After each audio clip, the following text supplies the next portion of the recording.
Jelly Roll is actually a really good artist. I've been listening to him for a while. You said Jelly Roll? Yeah, Jelly Roll. Yeah. He's definitely paying his dues and getting his music out there. I mean, Definitely. The dude's good at what he does, and he can. Absolutely. I don't know. It's cool to see musicians who you can feel their music as they sing it. Oh yeah, absolutely. I absolutely love that. I don't know how you don't get big if you don't like put emotions into your music. Yeah. It was just like right now. I don't know if you pay attention to it or were a fan of them, but Sublime. Okay.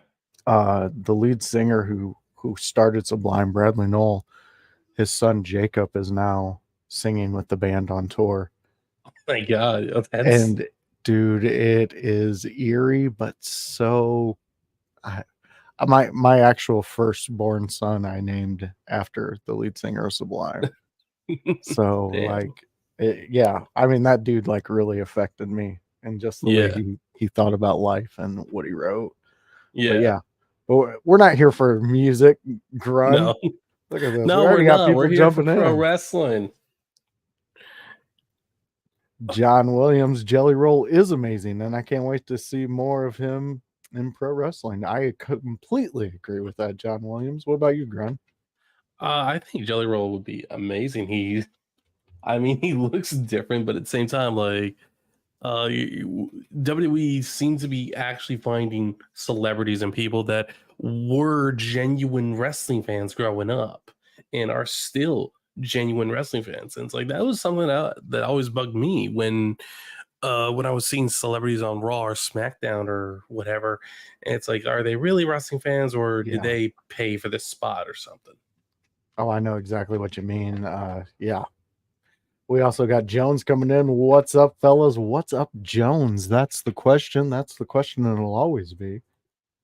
And John Williams also coming in. And Sublime just came out with a new song that has Bradley on the track. Well, that's good. We will check that out. I'm a huge Sublime fan. Love the band. Always will. That's Johnny Wicked from the In Your House house call and his wrestling out in Colorado. So go check him out. That's Johnny Wicked. You can see his name there in the chat. Go check him out. Go see what him and his crew are all about. So Grun, what are we and our crew all about here? We are all about pro wrestling. We are all about WWE. We are all about SummerSlam. We are all about the CM Punk, Drew McIntyre, Seth Rollins special guest referee match. We're all about the opening match, Rhea Ripley versus Liv Morgan for the custody of Dominic Mysterio. Oh, and the WWE World Women's Championship. Yes, but most importantly, the custody of Dominic Mysterio. Yes. It's got to come full circle in his whole life. Yes. Hypocrisy Jones saying Vultures 2 came out today. Is that shruggy shoulders or raising the roof emoji? I don't know, but I've been seeing a lot about it. Can't wait to hear it. Want to listen to it. Just hadn't had to find the time today. Here we go. Jones talking out to Johnny Wicked here. All right. So it is a blood feud. Yeah. You're right. It is. So which match are you most excited about on this card? There are a lot of good matches. I think I'm most looking forward to the special guest referee matches because I think this is going to be the first match in a while that it's going to get a little silly, but you have performers like CM Punk, Seth Rollins, and Drew McIntyre who with Drew being and Seth being and Punk being super serious in this rivalry, you can have the goofiness with Seth. You can have him be goofy and silly and give the fans a really good show, and it all works. And just story wise, it's just awesome for the fans. Oh, I couldn't agree more. And Jones did let us know there's always time for Kanye, and I agree with you on that one. But yeah, the look at the fans already here in the stadium, just listening to Jelly Roll. Yeah. And I was just saying, I saw a post like a week ago that, looks like they're having a hard time selling tickets for the show. It's like, okay, or they I'm looking at that crowd like, I don't think it matters if they didn't sell out because they got a lot of fucking people there. yo, and you're also still not getting a head tattoo there, Grant. That is correct. That will never happen. we will see. Still one of the complete best things that have started in the IYH world, and I'm so happy that you're at the center of it. And it looks like we starting off? Is this what we're starting off with? Yeah, legit. We're starting off with the women's world heavyweight championship match. Gotta love that. This is cool. I like that they went with this route. This is perfect. This is who you need to be highlighting, and why not have it open up your match? Because I feel like you do. There's just so much greatness that is behind what's coming up behind this match. Yeah. And then the fun that this is gonna bring. We got Jones chiming in, giving us some stadium capacity is at 67,431. Even if that's inflated a little bit, like there's no way they inflated it by more than maybe a couple thousand. Yeah. At most. And it's like it's still an insane number. It is. It really is. Because just look at the they say stadium capacity. Is that when it's just a football game, or is that the legit capacity that you can safely have all over in that? Because that might be the capacity. That might be the current capacity, or at least how many people that they have.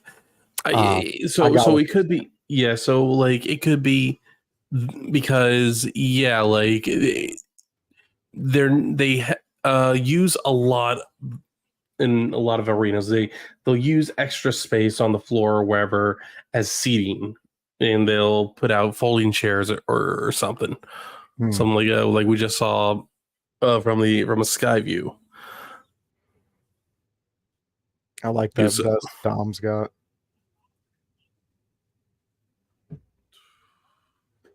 Oh, great. We're going to have to listen to Corey Graves. I mean, like, I never, like, I think Corey Graves can absolutely be a jackass when he's on commentary, but it's like, at the same time, he plays it pretty well. Yeah, I bet he does. Whatever. Who cares? We're here to enjoy SummerSlam. I'm not letting Corey Graves stop that. Yeah, exactly. And hey, we got Pat McAfee too for what little time we have left. That's true. How did this not become a ladder match? I mean, it's a fair question. It could be that they thought they didn't want it to be too silly, even though they absolutely could have. They should have just leaned into it. I don't think they would have gotten bad press if they leaned into the very questionable rivalry for the custody of Dominic Mysterio, but like just lean into it a little bit. But I mean, they could be like these are two women that you have Liv, who's struggled almost her entire time in WWE to get over, to become a main eventer, and Rhea, who, like, while she has always been talented, always been a good wrestler, struggled to get over as well, just because they didn't really know what to do with her, and she didn't really know what kind of direction her character should go in. Judgment Day happened, and both, even though it took Liv a while, both of their careers rose because of Judgment Day. That's a highly fair point you made, man. I would love to argue with you on that, but I can't Yeah. because you made some valid points. But we do have them today, and they are doing great work today. So you got to love that. You got to love the evolution with these two women and where they are today, and knowing that they have found their voice in uh, the WWE. So Yeah. we can always take that and be pretty stoked about it because there's so much more that these two can tell. So Oh much yeah. more story that they're going to tell. I'm looking forward to it. We got Jones Definitely. chiming in with a ref cam. And that's gonna be new. yeah, I was gonna say, yeah, that's a little new. I Yeah. guess we'll enjoy it. We'll see it. We'll see what happens. Yeah. I like the necklace on Rhea, the brutality necklace. Yeah. Oh great. Nails on a chalkboard are about to happen. Not a fan of Samantha, guys. So if you're here to cheer her on, you're not gonna not gonna enjoy what I have to say. This is usually when I put it on mute. Wow. I never got into her, man. We here at IYH, though, would like to say thank you for joining us. Thank you for jumping in with us in our SummerSlam that Grun thought of. This is all Grun's running tonight. He is the host. I am the co-host. We'll step on each other's toes because that's what we do. And good friends know exactly when to talk about good ass wrestling. And yes, Jones, I am a hater. So deal with it. I mean, I, on the other hand, have the opinion that Samantha Irving is the best ring announcer since Lillian Garcia. I'm sorry, but it's strictly You're allowed to have that opinion. And it's strictly because how she introduces Imperium and Gunther and Chelsea Green. Yeah, it has nothing to do with anything else. It's just how they do those things. Hey, look, I'm not going to deny that she's a pretty woman. She is, but it's like, you're a ring announcer. Like, I don't care that you're pretty. I'm only going to be looking at you for like 2 minutes for the entire show. I got you. People have their, like we talked about it in the chat and Paragon chimed in. Everybody's going to have to get, have their own favorites, and she's just not Josh's cup of tea. Yeah. That's why Grun won't be getting a head tattoo. Okay. All right. Good. I don't think it's good. I think a nice IYH right up there on the dome and flames would be nope. No. Oh, shit. Rhea, she sprints fast. I didn't realize how fast she is.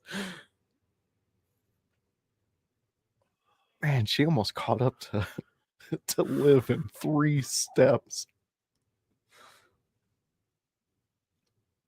So I take it we're getting a cat and mouse game. I guess so. Liv's going to be playing the head games. Yeah. Rhea realizing exactly what she's doing and trying to figure out how the hell she's going to win if Liv keeps running. Oh yeah, Rhea looks good. But I mean, at the same time, like, it's summer, it's Cleveland, so it's like they're not going to be wearing. They probably planned on wearing gear that was a little bit more exposing than usual, just to try and keep themselves cool. Oh shit. She caught up to her. Yeah, oh, man. Rhea's gonna have to get. Oh!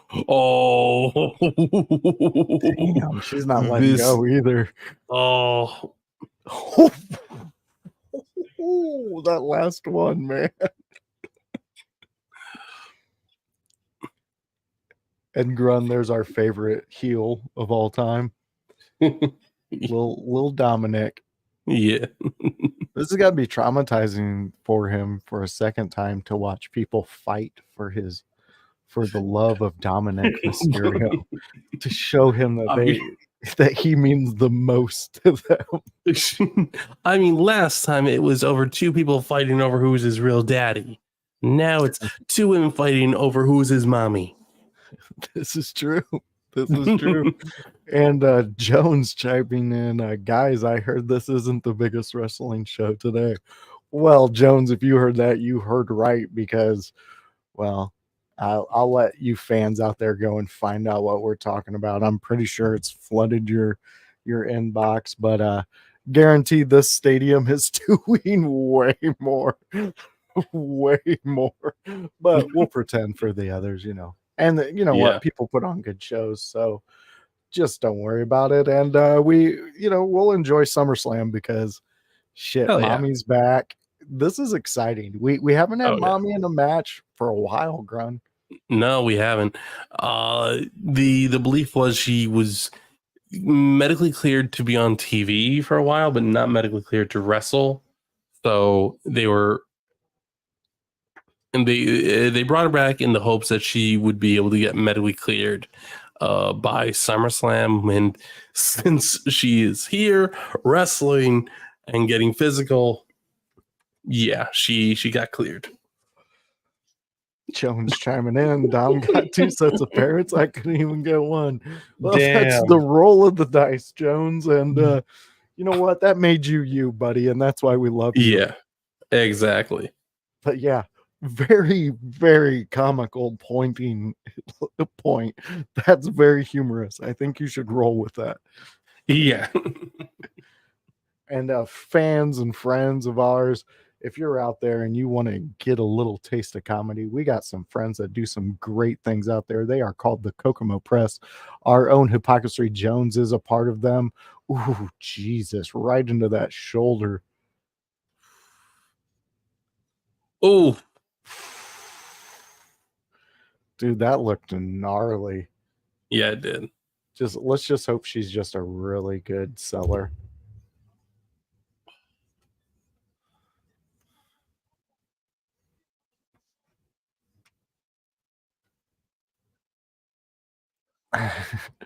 Oh man.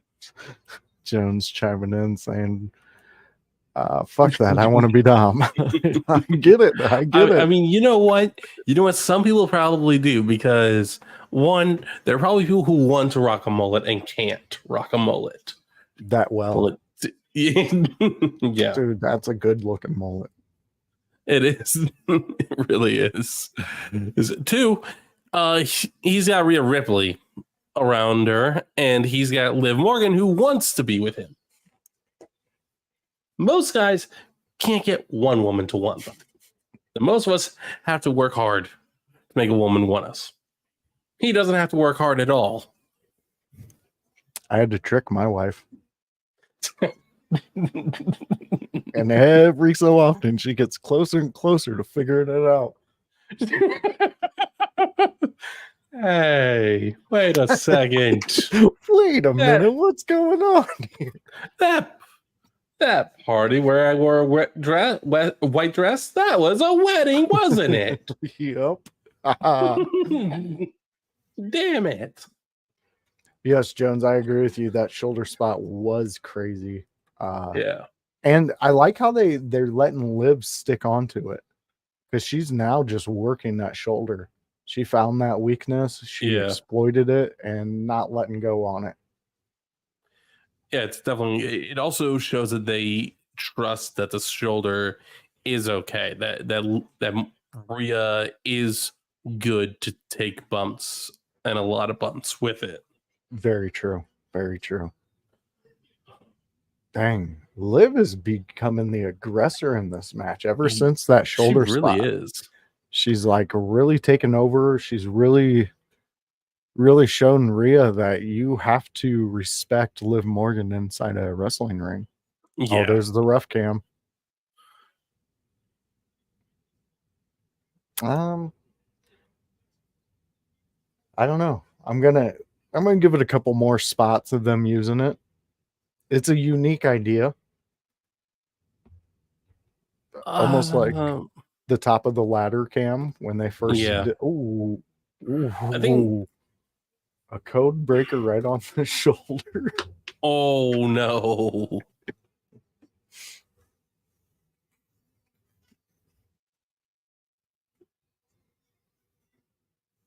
I would say this with that ref cam, they are going to have to be Johnny on the spot when it comes to cutting to that camera, because there's going to be Yeah, some angles you are not going to want on television. yeah. It,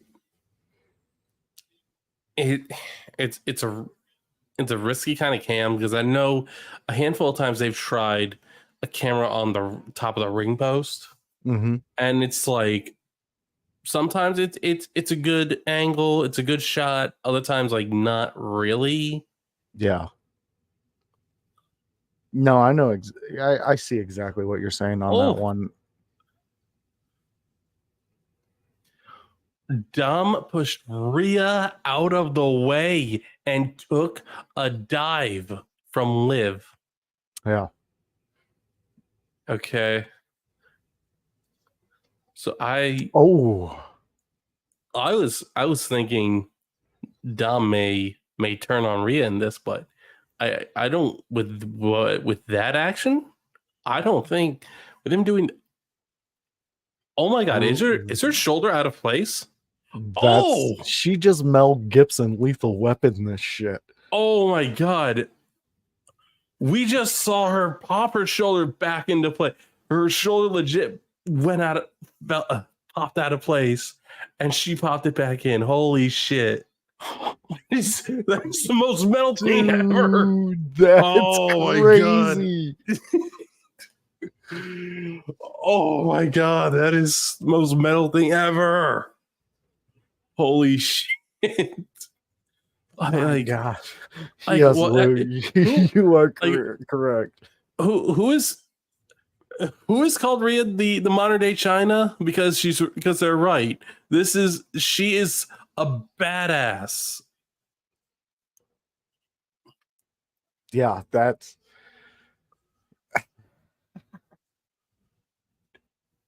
that's crazy. Getting Oh my god! oh, I think you could actually hear it pop back into place. Oh, man. oh my god! Rhea is just a fucking different beast altogether. Very true. I couldn't agree more with that one, because that's pretty intense. If she Yeah. legit had to put that shoulder back in, holy fuck. Oh, Here we go. The Rhea hate starts in. Jones coming in. Rhea gave Dom Stockholm syndrome.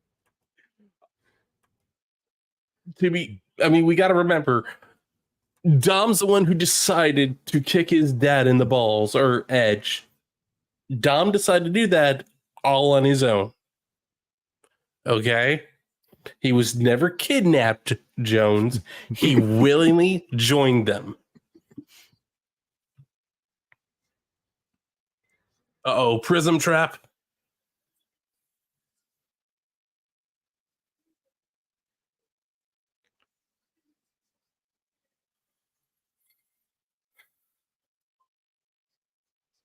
She's still got a stinger there with that shoulder. Oh, Yeah. I mean, I wouldn't be surprised. I've never had to pop a shoulder back in place, but I can't imagine that it's even after you pop it back in successfully, it's 100% right away. yeah. Yeah. That was crazy though. Yeah. Oh, Yes, Jones, I live. do have a lot of nerve talking about hate. My boy Cheeto. Yes, my Yeah. hurts too. Yeah, that was, oh, man. Yeah, that crucifix was legit. Rhea looked like she took a big majority of that crucifix. Like that is that is something I definitely appreciate when you can when someone makes a simple move like a crucifix look like it hurts, looks like it's just really legit. Oh yeah, That was probably the best crucifix I've ever seen done. and that Rhea, I'm going to give her a majority of the credit for that one because in that replay they just showed how she just threw herself back, which made it look even more gnarly. Oh yeah. You gotta appreciate this. This violence, this level of brutality done at such a highly beautiful rate that it's damn. I don't know if we're synced up yet. No, we're not. You're 5 seconds ahead of me, maybe. Yeah. 6. Oh yeah, that headbutt was nasty. Yeah, this sewer rat is really taking it to mommy. Again with the sewer rat. Oh, sorry, guys. Wait, what's? Oh no, Liv's getting the chair.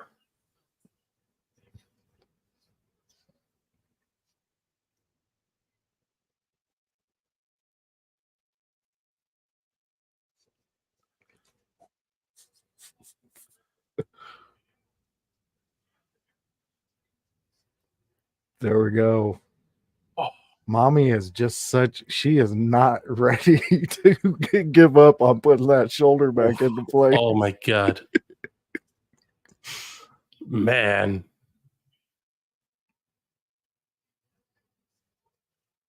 Riptide.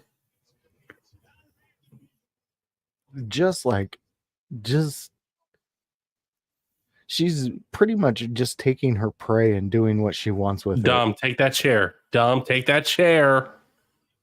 Take the chair away, Dom. She's going to lose the title.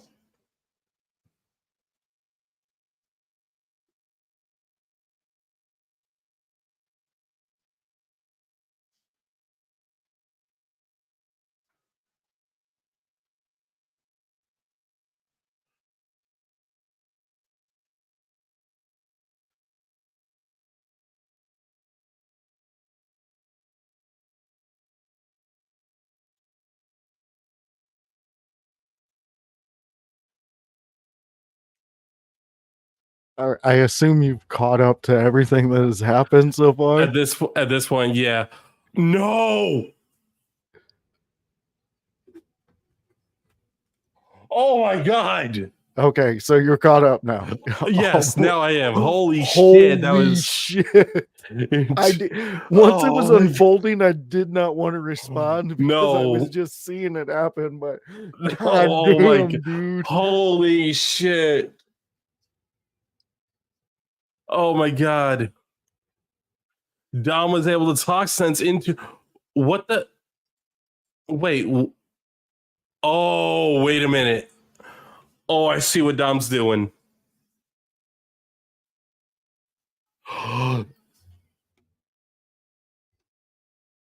Was that intentional? Just wait.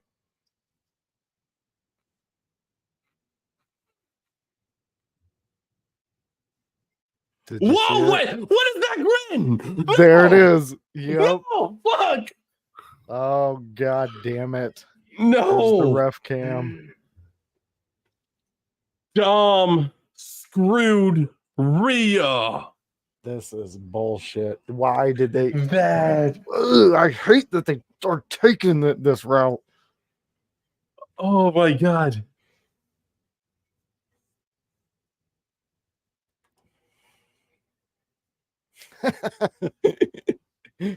Jones chiming in. Yay, he's with his real mommy now. Oh my God. Emoji. Yeah, there we go. So the kickoff match went the way you predicted it, Grun. It did, and I was hoping I was gonna be wrong, but damn. Oh, Liv Morgan retains via Dominic Mysterio. No, oh my God. As if this could not be any. No, you fucking scumbag. Go back to prison and be someone else's bitch. Are you kidding me? No. Oh my God. Judgment Day breaks apart tonight, apparently. This dude had so much heat on him, he didn't need to go this route. No, he didn't. He was literally getting the heat off of him. He was getting it off him, and now he's got it back at 1,000%. No way. Hell has frozen over. Jones is living his real life. All is right with the world now. Says Hypocrisy Jones. And ladies and gentlemen, you can send all your hate directed right at the Hypocrisy Jones. You let him know. You just hate it. Yeah. And you can let this guy know who drank Jones's Kool-Aid. I did. Man. Oh my God. So since we're on a commercial break, where do you think now that puts Judgment Day tonight? Where do you see it happening tonight? Where's it going? I am now at the point where I was fully convinced that Finn Balor was going to stay backstage. He was not going to get involved in the World Heavyweight Championship match. Now I have no idea at all, because I mean, like, at the segment on Raw, I thought for sure that Judgment Day was reunited. They were aligned. They were back on the same page. Dom Mysterio has gone into business for himself. Dom Mysterio now believes that he is doing the right thing for his career.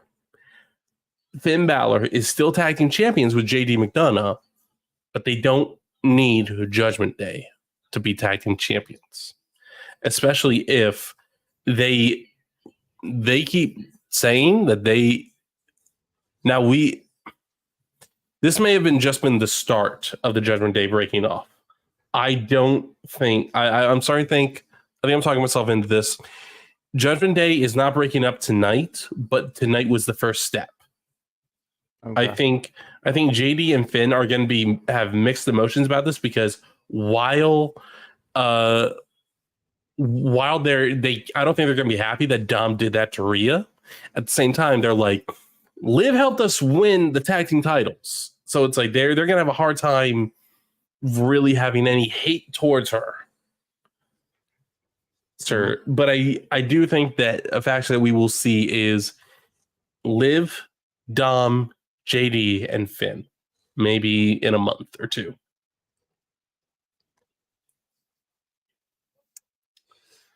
I hate that you're making sense.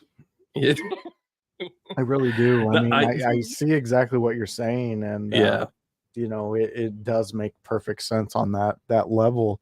I don't want it to, and well, you know what? Does this give Rhea the opportunity to be the sixth member of the Wyatt Six? Maybe she's so scorned they need somebody who's ready to set the world on fire. Yeah, if she loses her family because of a fucking sewer rat. Yeah, I said it. I'll keep saying it. Lou chiming in, Dirty Dom, POS, yeah. Finn about this life. Jones jumping in there. He the real mother too. Yeah, get out of town. Cheeto, you were while you were asking this question, Grun was explaining it. That's exactly why I didn't draw attention to this. But yeah, Cheeto is definitely jumping in and being active in the chat, and we really appreciate it. And absolutely. Jesus, what is this? Whoa! Whoa! Oh. Yo, Jones! Yo! No! Jones, I think you're jumping a line if one of your fellow leaders or followers is telling the great leader of your cult no. So no, dog. Does that give Rhea what does this say for Rhea though? Like, where does this put her really? If her whole world, she just got back from it being taken because of a shoulder injury, right? And she Right. just came back, and now one of her most loyal people. This is bringing up some questions. Yeah, Yeah. Lou, he said it. He definitely said it. Dom didn't choose the dirty life. The dirty life chose him. I like it, Cheeto. The emotional distress she caused was enough. Jones. What emotional distress? He liked it. He's a sick bastard. Oh my gosh. Jones, you are just building up a clubhouse of hate. I also appreciate that Roman Reigns pictures over Grun's face. Nice change of pace. Damn. Wow. Okay. Jones, Okay, Cheetah. I love you. Rhea is not a POS. Yeah. Those are dingle emojis, aren't they? Yeah. Yep. No, I think that's straight up Lou. Yeah, that's straight Lou. If that's straight Lou, you've crossed a line there, Jones. Yeah. So it does look like are we getting Braun and Sammy? Yeah, next? I think we're getting, yeah. The last match was very much back and forth. I think this match is going to be a lot more one person dominating than back and forth. While I don't believe that they're just going to annihilate Sammy in this, I think we are going to see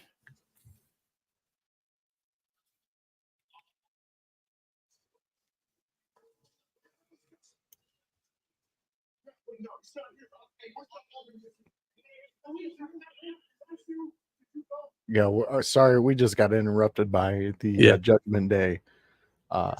They're in the clubhouse right now. What if by the end of the night, all Rhea has left is Carlito?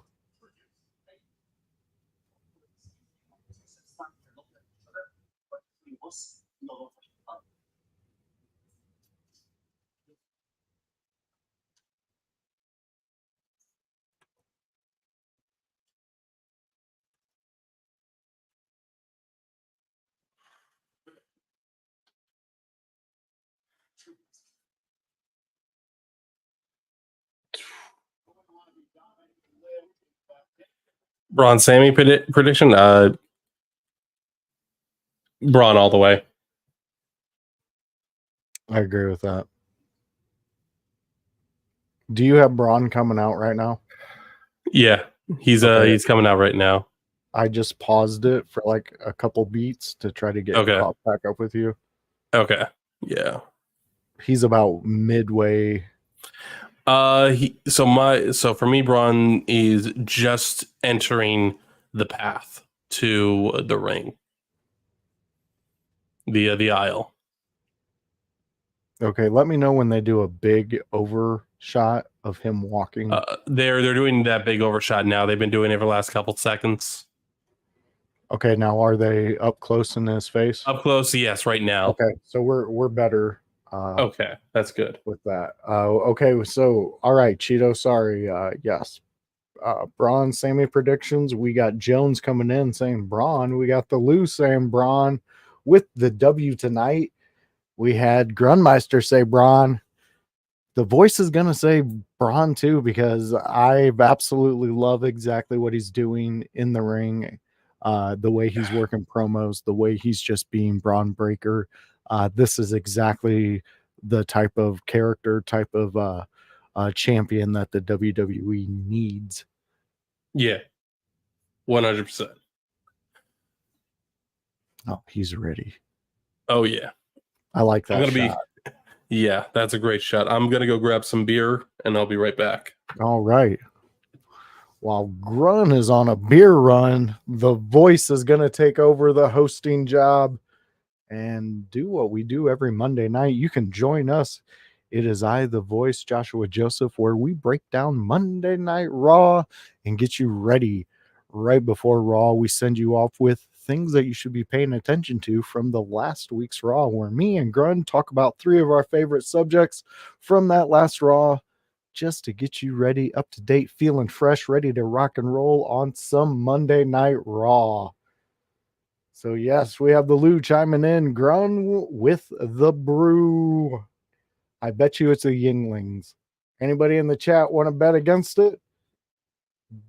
Definitely a beer on Hypocrisy Jones. And we got Sami Zayn making his way down to the ring. I don't know how all of you are feeling about it, but you know, there's been some talk in the IYH pages, shows, and things like that about Sami Zayn and his run and the lackluster feeling it's given us. And we have House himself jumping in saying Priest is gonna kill Dom. Ain't that the truth, House? He is going to destroy Dom. And Grun was making some interesting points where he thinks that there's going to be a split off with Dominic, Finn, and JD with Liv.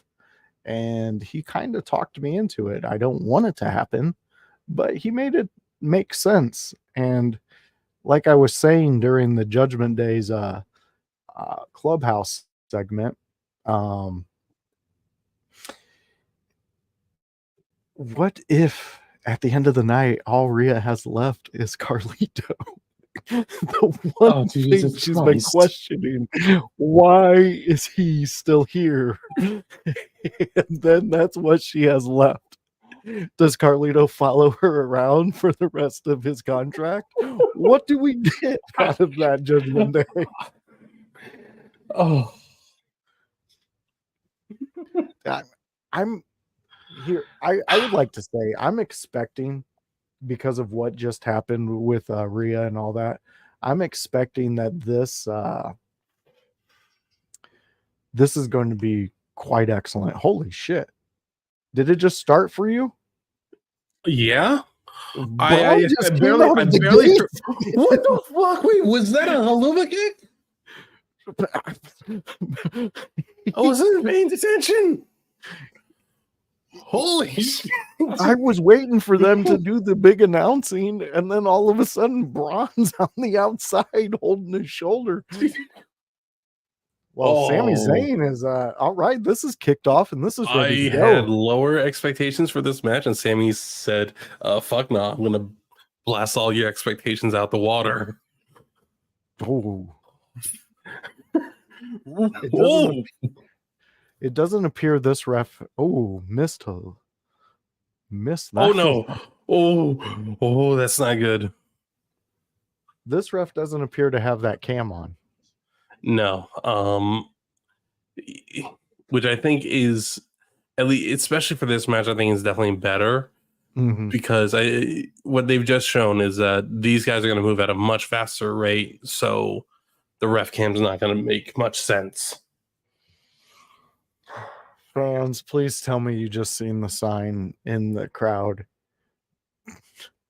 I missed it. I wasn't watching for the signs. How bad was it? Judy Bagwell approved. Why can't we just have a wrestling event where maybe Judy Bagwell signs do not hit the crowd? I bet if no one ever mentioned that in the last 6 months, because in the last 6 months, the only time I ever heard of it, no one would know about it. It would have been completely forgotten about. No one would have done anything. Dude, it is a hidden gem of the WCW world. Go check it out. You will enjoy the comical matches that happened involving Judy Bagwell, mother of Buff Bagwell, which you can find an interview with Buff the Stuff and Joshua Joseph, the voice, on A Moment with Joshua Joseph, a podcast that I did before IYH. A beautiful move by Braun Breaker. right off the top of the rope. I mean, come on, is this dude not a cat? Like he's got He cat DNA. That he he balance. he. Well, I don't know if he's a cat, but he's got that dog in him. He does have that dog in him.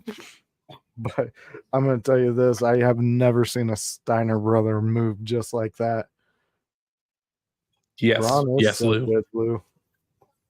I mean, he even paused up there at the very top. Yeah, he always does that. And It's this beautiful. guy, like, I'll say the best thing about a second, third, fourth generation wrestler is when you know for a fact that they are better than their mother or father. Yeah. And like not throwing shade at the Steiners, because like Scott Steiner, he had hit a lot of his own moments where he made himself iconic. Rick Steiner too. It's just Bronson Steiner, Braun Breaker. He is making his own legacy, and he is clearly a sponge of knowledge. He has learned everything that he's been taught and has made himself probably the fastest rising star since, God, I don't know, Roman, since Paige, Roxanne, even. I can agree with you on that one. You're not wrong. I mean, Braun, he puts in the work. He does what he needs to Yeah. make matches happen, to make Ooh, fans. Yeah. He caught himself, though. yeah, It's he not as did. bad as it could have been. No, a guy his size should not be able to be that athletic, that agile, but he really is. It's insane. It really is. I mean, this is the match for the night. Probably. Just to have energy, to have uh big moments like that Tiger Bomb that just happened, like that's so cool to see. Yeah. And I mean, the Browns actually get to witness actual winning and what that looks like in the stadium. So there's a plus for Cleveland right now. Damn, throwing with the most shade at Cleveland. Only good thing about Cleveland, they ended up telling them, you can't have that name. They had to change their name. Yep. God damn.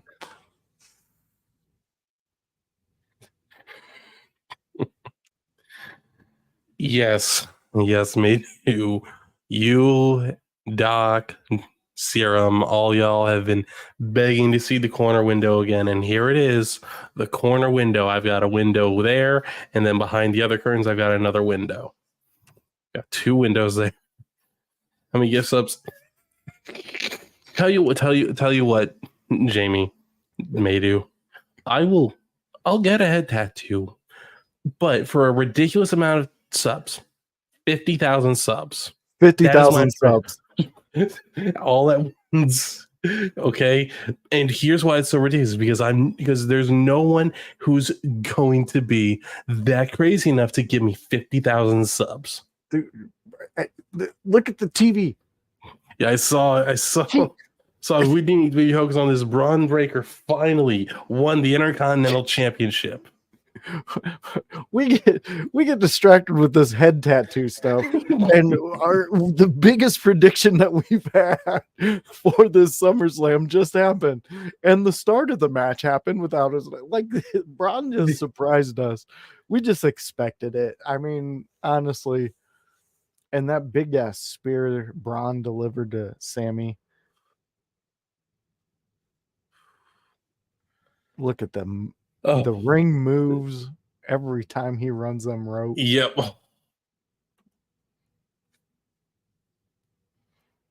There we go. We got House chiming in. Grun, our guy won. Yeah, our guy did win.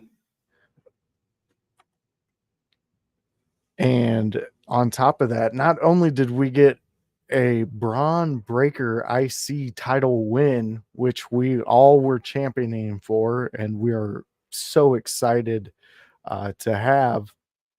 We also got an answer to the question. 50,000 subs is what it's going to take to get this man a head tattoo. So, ladies and gentlemen, boys and girls, if you got friends, you got family, you got a neighbor that you don't mind hacking, get out there and get a Twitch account and subscribe to the Grunmeister. Let's get him that $50,000 so we can get that heading.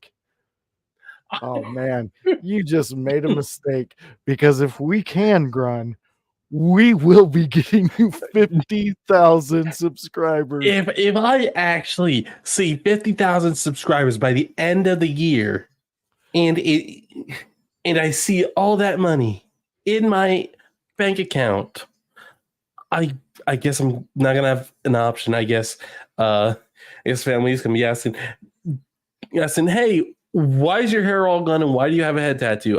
Well, a bunch of crazy people subscribe to me on Twitch, and the number of them was about 50,000, and I said, not thinking that it would actually happen, that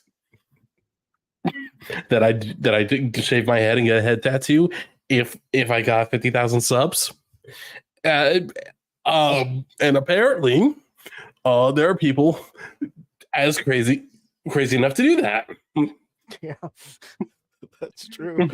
People really wanted that head tattoo. They really wanted it, and I'm sure I'm gonna have an uncle who is gonna look me dead in the eye, take a sip of his beer, and be like, "You're an idiot. Should have done for 100,000." And that's when you show them, I don't know, something else, and you're like, "Well, no. for 100,000, this is what happened." There you go, fans.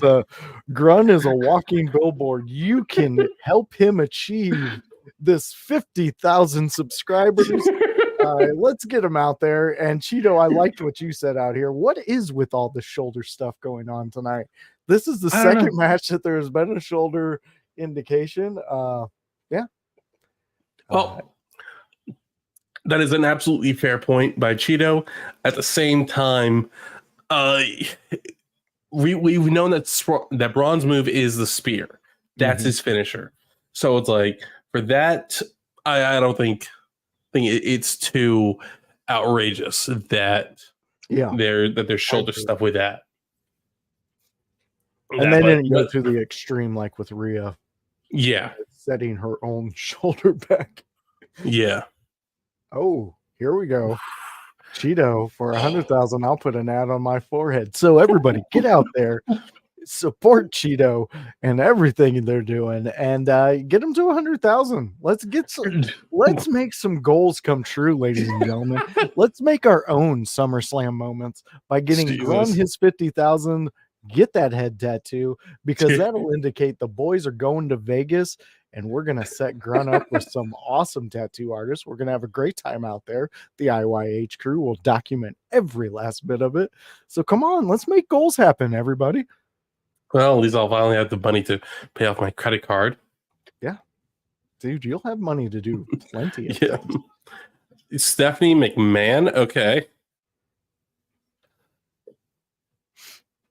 Do you think she comes back to WWE in an official role in the next year or two? I hope so. I love Stephanie McMahon. I think she's a great asset for the WWE. I like her character. I've always liked all the stuff she's done. I really would like to see her back. When I remember hearing the first time how people were reacting to when she left, and I remember hearing people were legitimately upset that she left.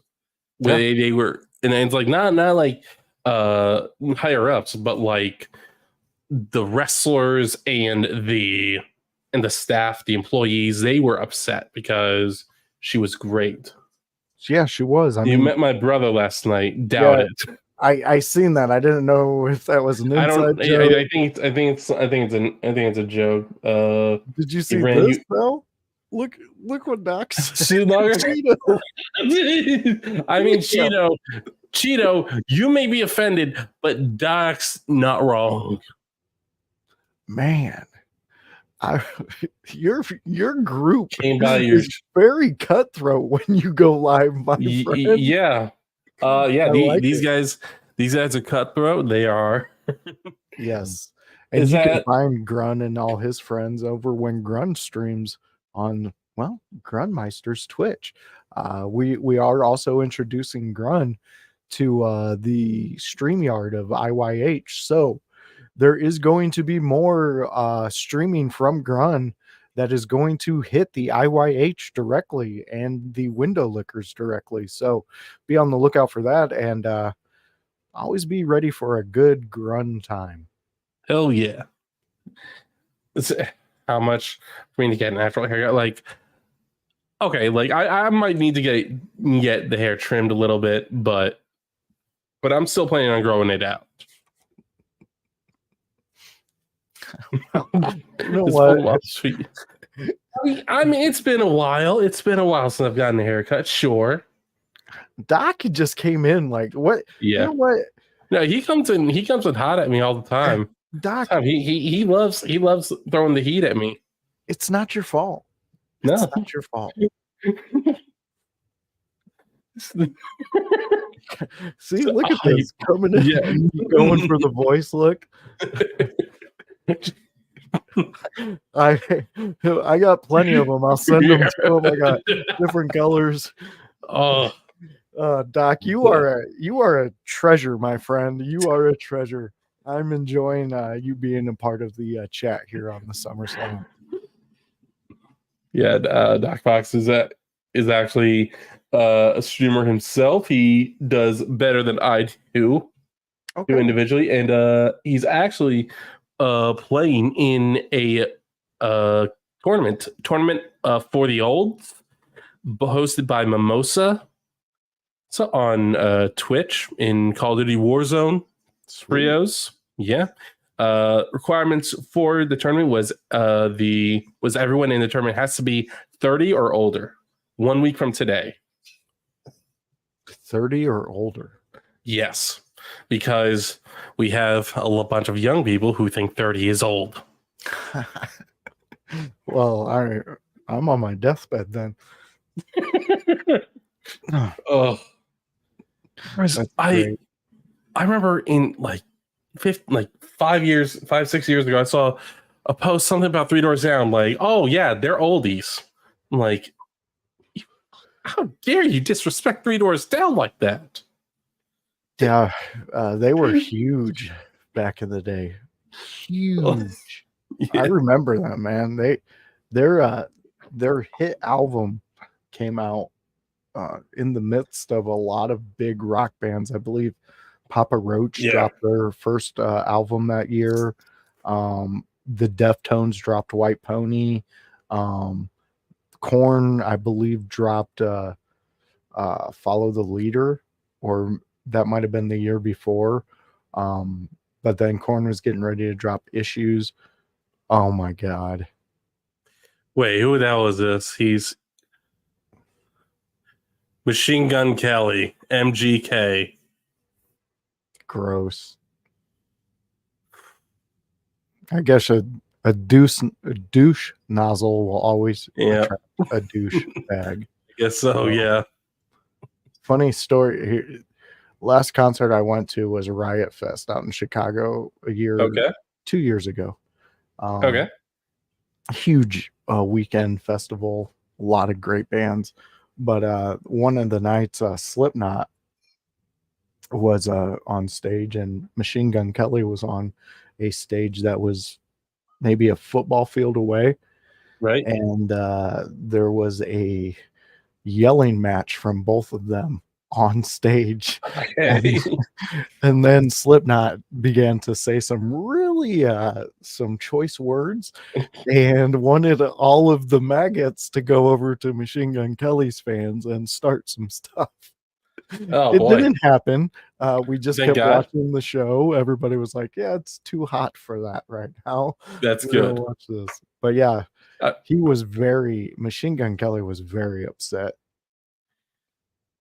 I mean, Doc, like wrestling fans, we are essentially our own breed of people. Well, and you get a lot of strange people. Like Vince Vaughn is a real wrestling fan. Frederick Prinze Jr. has always been a real wrestling fan and is trying to start up his own promotion. Like to be fair, like I'm closer to normal than most wrestling fans, I would say. I would say that too.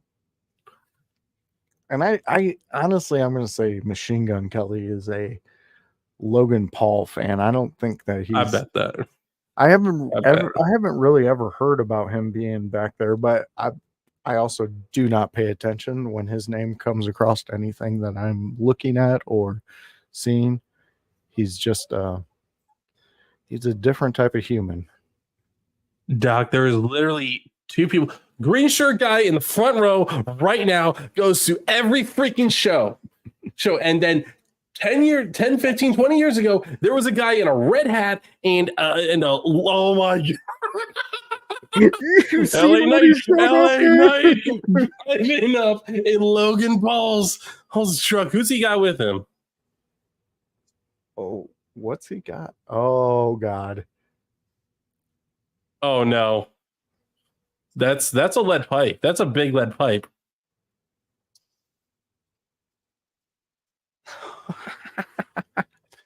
Ooh.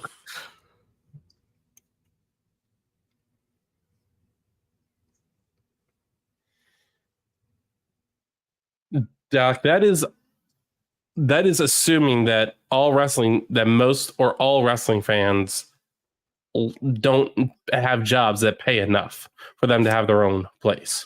So I would say now you've crossed into, I'm just going to insult an entire group of people. I think Doc is perfectly fine waiting in those waters. I don't see we are moving him. No. I've given up on trying to convert him, Jamie, and Meg or Serum. I've given up on trying to convert these people. They just will not. I'll tell you this. I've taken many friends who are not wrestling fans to live shows, and they have a blast. That's good. No, I'm devastated. I can hear the Kevin Hart. You knew.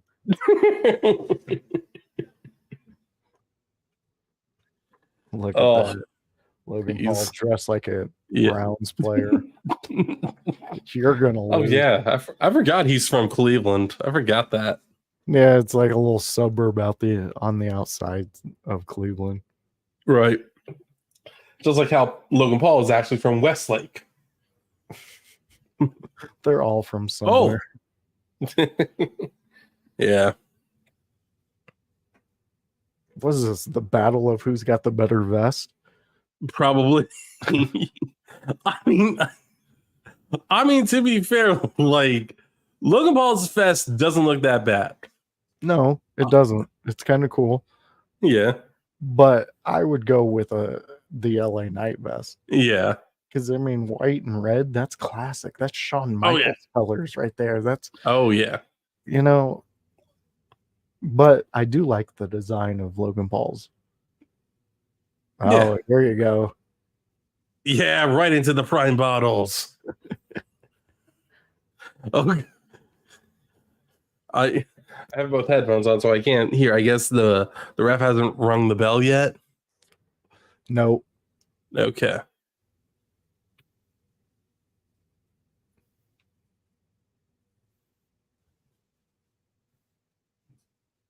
Oh, that's disgusting. Actually, no. I've had the ice pop prime. Actually, pretty good.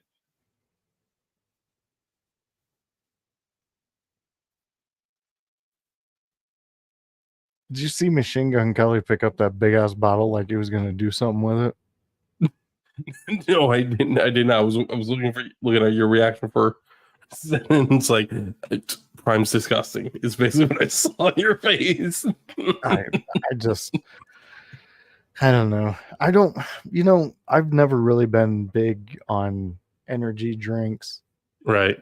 Sports drinks. I mean, I do like Gatorades. I like a couple of their different flavors, but other than that, man, it's either the water or Mountain Dew or sweet tea. I honestly stuck in my way. I honestly believe it might be just a generational thing. Yeah, I mean, my daughters, they drink it. They seem to like it. I don't. I buy it, I guess. That's all I do. Oh boy. I really can't Torture believe. rack? Oh, What's he got planned here? Oh, it didn't break. oh It did no, and not break. I think that hurts worse when it doesn't break. Yeah. Oh, I honestly think Logan just had all of the air driven out of his body. probably. You see Jelly Roll sitting right behind the commentators. He performed America, God Bless America, and Liar earlier. There we go. Now the match is starting. Yeah, now we got a match going. Jeez, There we man. go. I do like that though, that the ref let it happen. Yes. Like I'm definitely glad that nowadays we have referees that are more like, dude, I've watched wrestling, I've seen it enough times. Like, I'm just gonna let them beat each other up until I think they've had enough. Yes. It was crazy in the watch along yesterday, that 95 match with Eddie Guerrero and Dean Malenko at ECW. The referee was doing where he would put his hand under the shoulders to make sure that they were pinned completely. Yeah, And that we were all like, when was the last time you seen a ref actually do that? never. I for me, never. I don't think I've seen. I probably have seen it, but like really early when I started watching wrestling. Yeah. It used to be a pretty common thing. Oh, right. You must respect Logan and his ability that he has Oh yeah, learned. oh yeah, 100%. Like if you watch the pre-show, you saw a more, I guess, out of character Logan Paul, more of who Logan Paul really is, and talked about how he liked he did wrestling, I guess, in high school or whatever, and Yeah. how he when he did his first WrestleMania, he did not realize he was going to like it so much, and his family and friends were even telling him like, "Yo, you killed it out there! Like that was awesome. They had fun." So it's like he clearly really does enjoy this. Oh yeah.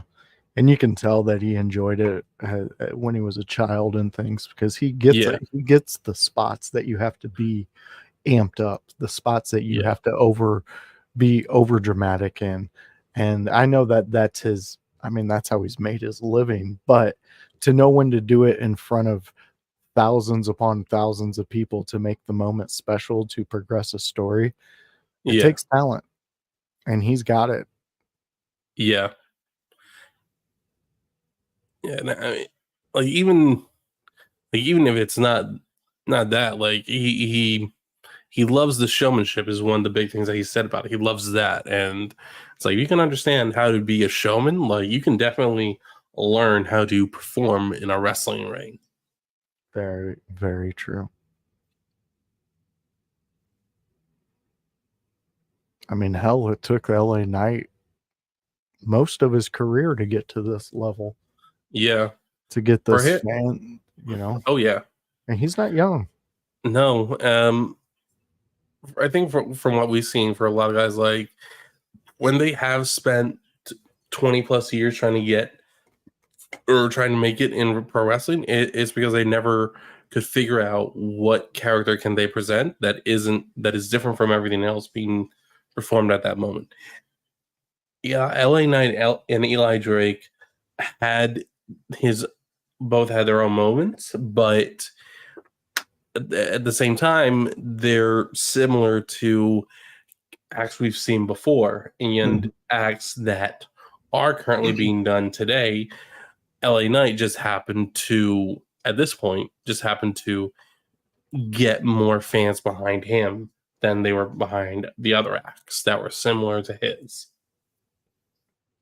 Completely agree with you on that one.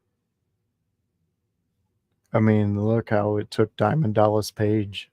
He he used to be a actual like valet, a manager, Yeah. and he dressed up like a dirty diamond salesman, and a big move by LA Knight. Ooh. Oh, Stop that momentum quick. yeah, he did. And that's what you got. I really love about an LA Knight match. The ultimate back and forth, the actual investment that you can have in one of his matches, because he does present that in such a well packaged viewing option for you to really get involved and get lost into wrestling. Yeah, absolutely. No shit. Ooh. The hell is he? Oh. I thought he was going to I was- choke slam his ass into the corner. I was like, it's the same thing. I'm I like, was- oh my god, are we going to see an LA Knight choke slam? It's like, holy shit. This is a first. Yes. Big running knee. Oh, yep. Oh,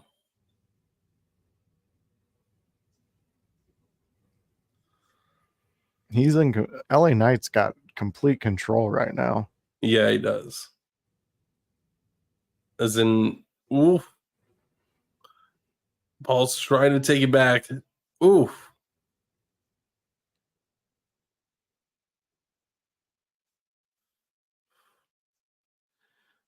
It was I believe, a modified side effect. Yeah. Slightly different from what Matt already does.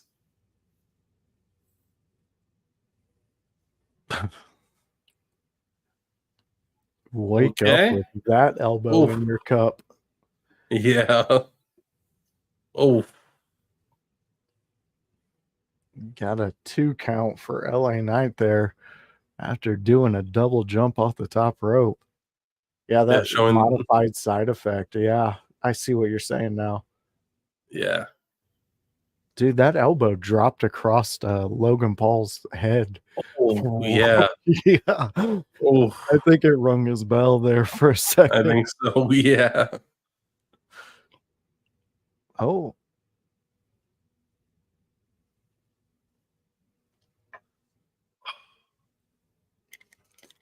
Now, Oh, God.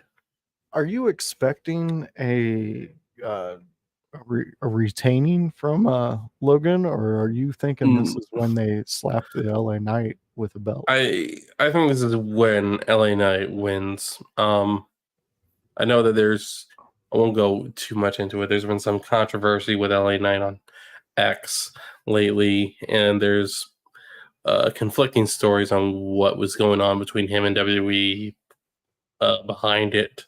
But I don't believe that he's going to be punished for what he tweeted out. I don't think anything like You mean that. Paul? Paul, the controversy. Yeah.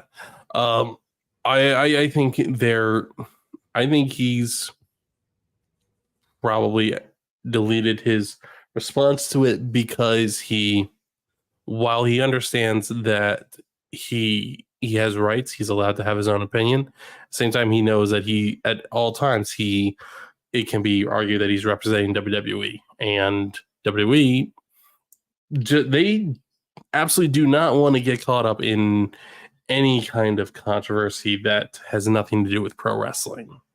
Yeah. Yeah. I agree with that summarization of it. I mean, sometimes you just gotta just let things just be on their own. Yeah. I mean, we've learned that this week too ourselves. So, Yeah, we have. It's a full circle world, and Logan Paul's smart enough that he's going to be able to get past this and to possibly learn some things. And sometimes you got to realize that when you sign a contract. Oh yeah. It's not just you that you're representing anymore. No, yeah. And I can almost BFT. Yes, almost. It was so close. I think he got a big shiner. I think so too. It looked like elbow? his right eye. It definitely looks darker around it. Oh my God, soup. Oof. Oh, was Did that we a just witness brainbuster? Logan die? I think so. Oh God. Did you see the way he landed with that? That I think that was supposed to be a brainbuster, and like they hit it the best they could without killing Logan Paul. Dude, even his friends Yeah, are like, "Oh shit." yeah. It's like I want to hear people say, "Oh, wrestling's. Oh, why do you like wrestling?" Because of spots like this. These guys are insane. They are crazy to want to do this for a living, but at the same time, it's like, you know what? I kind of want to see. I want to see it. It's it's sick. It is sadistic, but god damn it, I'm here for it. It's that why would you watch NASCAR? Because they could Exactly. wreck. That's why I watch it. Duh. Oh, they're making a left turn, are they? Okay, but they could wreck. Yeah. Oh, LA, you're in the wrong section of. Oh, well, never mind. Yeah, but Jelly Roll's not too far off, and I don't think That's anyone's true. gonna mess with a man that size. That's true. Oh, like he's just beating on Logan's friends.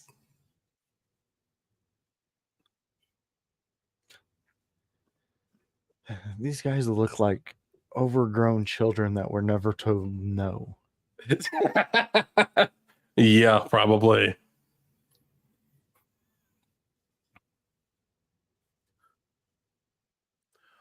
Oh, wait a minute.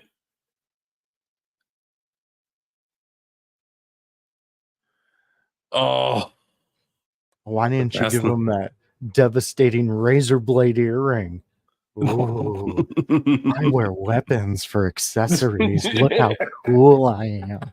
Ooh.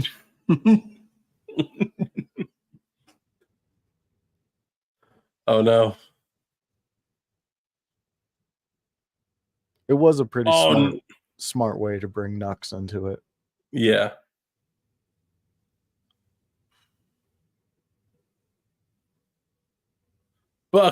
Nope.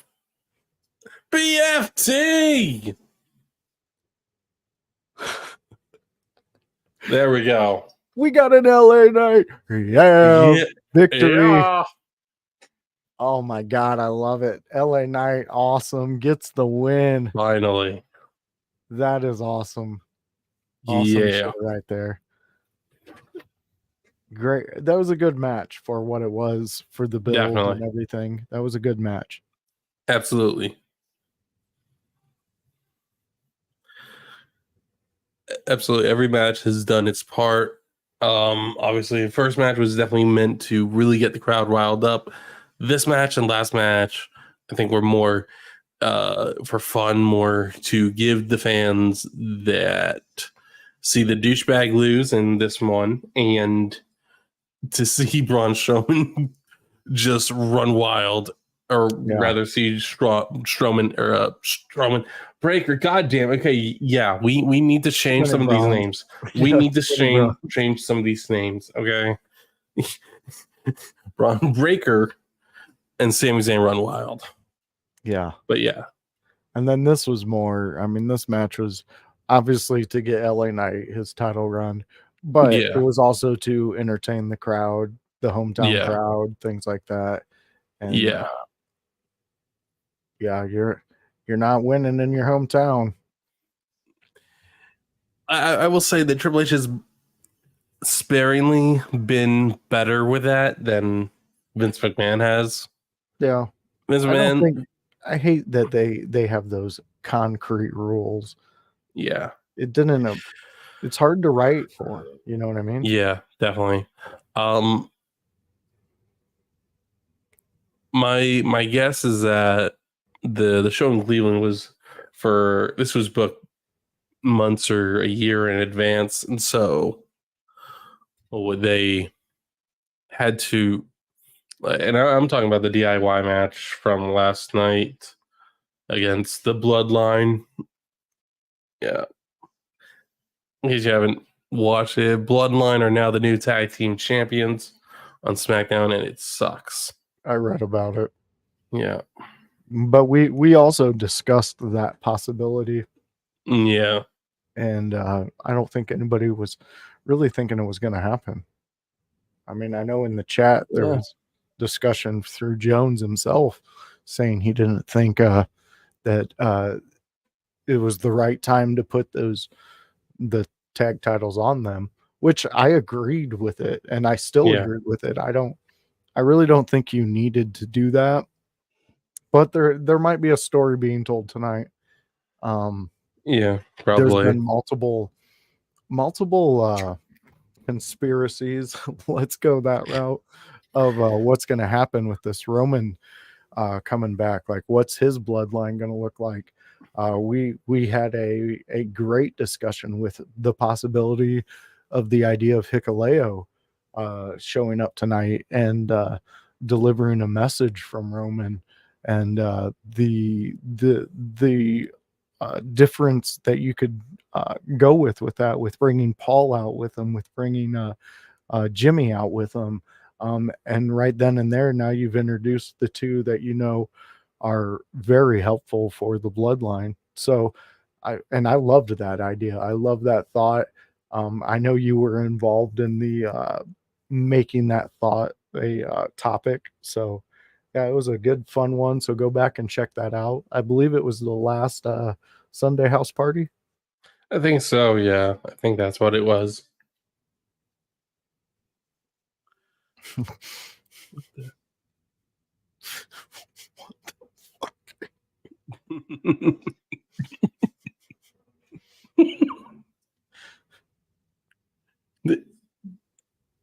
I don't see any hair left on that man's head.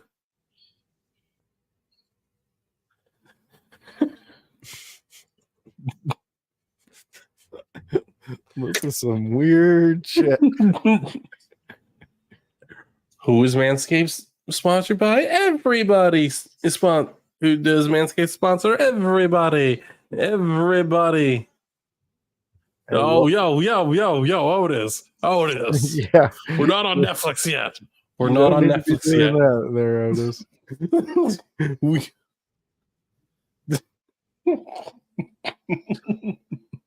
Well, I need an adult.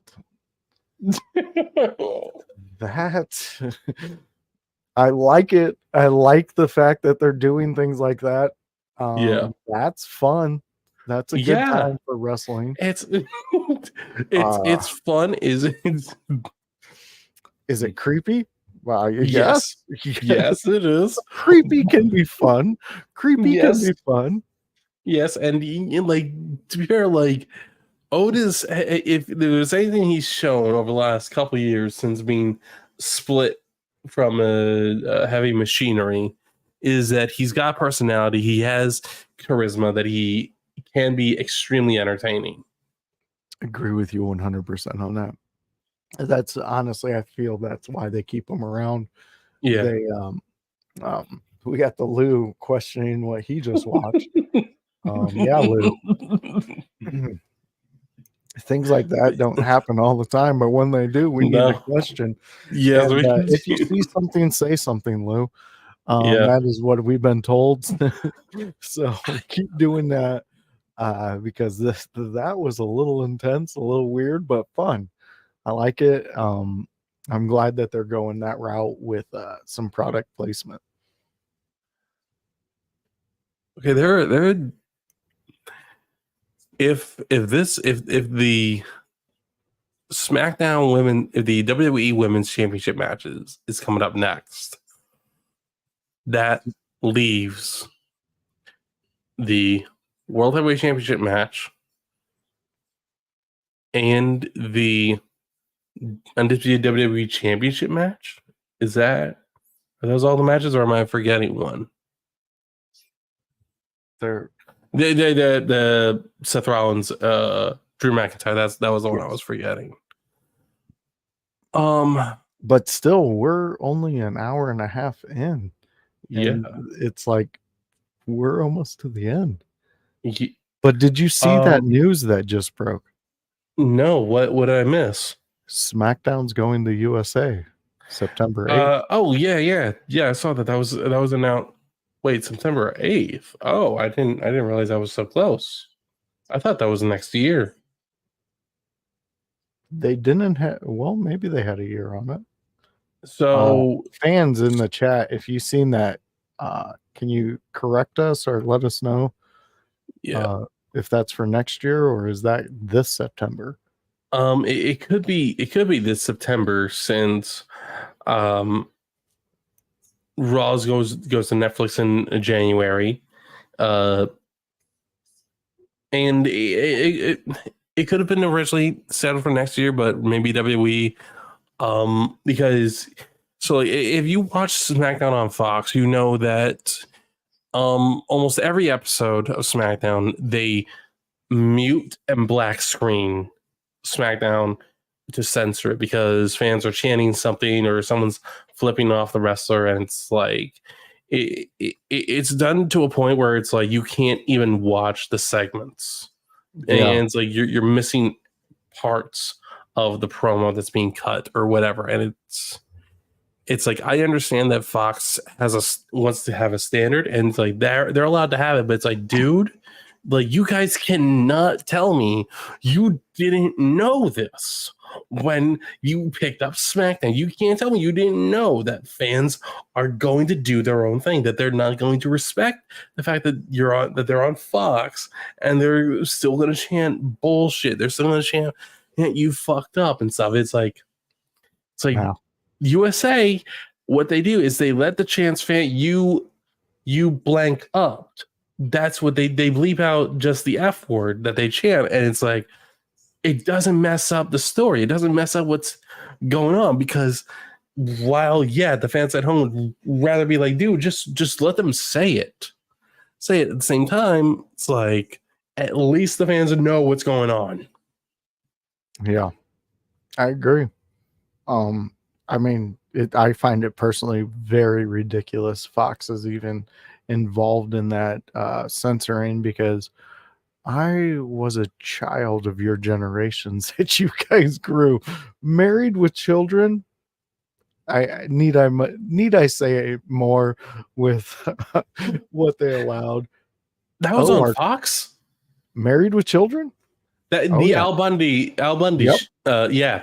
I've seen clips of it, and it's like, oh my god, that was on Fox. God damn, I've seen it, and it's like, okay, that was definitely seems like that was a good show. They used to have a Rush Limbaugh show where he would yell and scream at the audience and stuff, and there was like fights and things like that on there. Like they would say some horrible shit on that show. Yeah, it's like that just was like TV in general is like y'all have allowed some outrageous stuff on the show. Let's on your TV screens. Let's not forget Jerry Springer's probably the most outrageous show that was ever on television. And it's like that was allowed on. Yes, and I seen Janet Jackson's boob because of you. Daytime television, you and your dirty ways and not censoring things. You know what? You're responsible for this.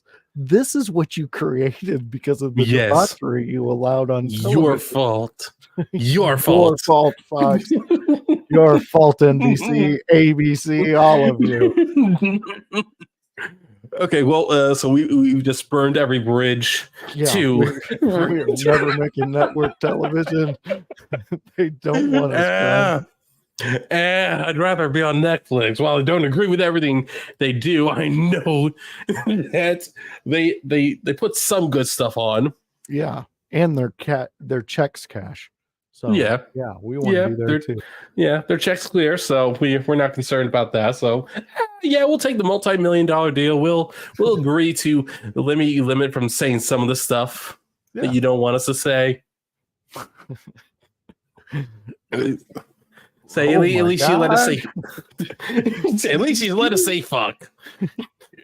You see Bailey's jacket? Right.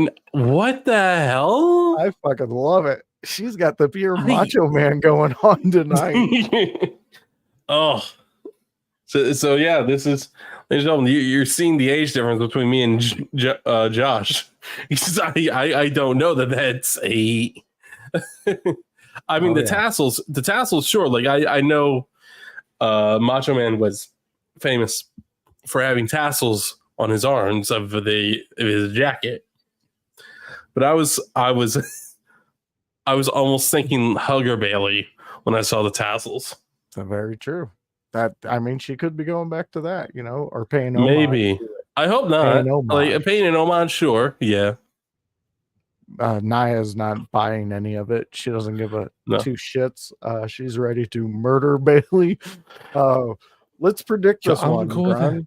Grun, Okay. what are we going on this one? God, that is a very good question.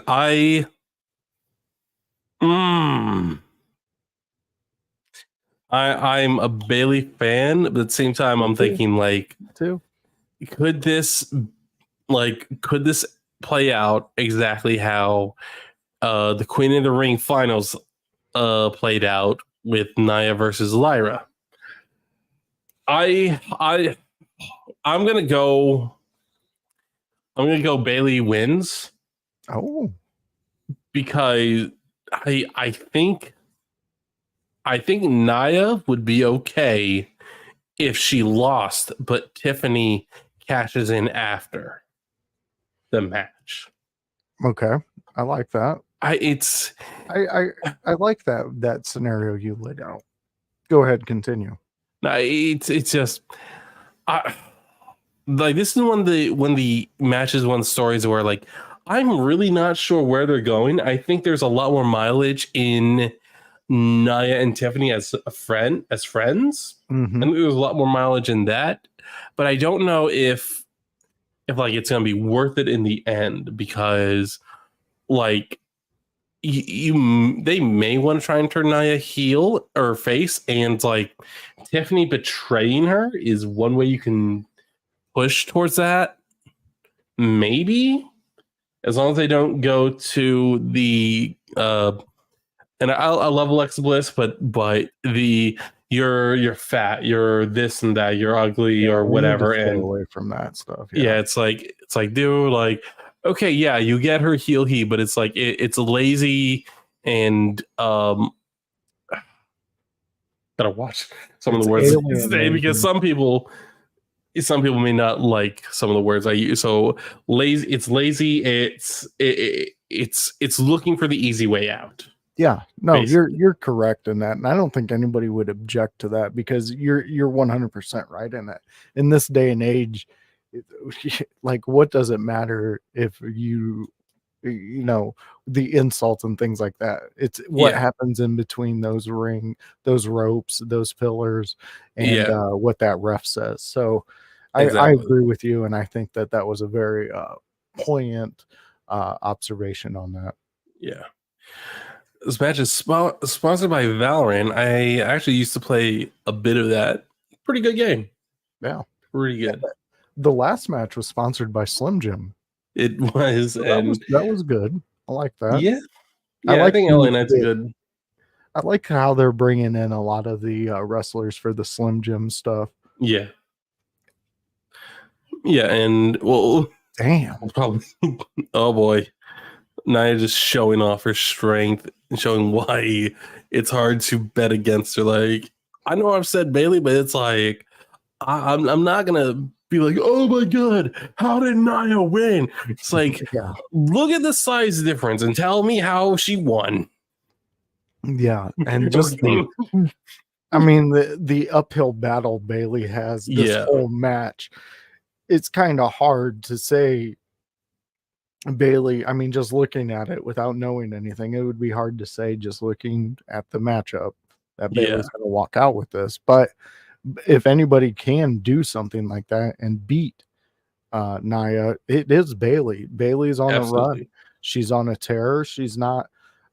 I expected everything that we're seeing from Bailey in Yeah, her title run. I'm not overly hyped for it, but I'm not under. I don't feel like she's not delivering a great title run, but no, yeah, I just think Nia's I ready. No, yeah, I think Nia is ready too. I think Bailey's title reign has. I think it was a similar to Cody Rhodes win at WrestleMania. They shared a similarity in people were more excited for Bailey and Cody winning at Mania than for their title reigns. Completely And agree. and I'm not trying to bash their title reigns. Cody's had 2 matches with AJ Styles. Bailey has had a match with Naomi and a triple threat between her and Tiffany, or her, Tiffany, and Naomi, where Naomi or Tiffany got to show that she is one day going to be women's champion. And now you've had a story for 2 months building Bailey versus Nia, which has been pretty good. But it just they haven't been earth shattering.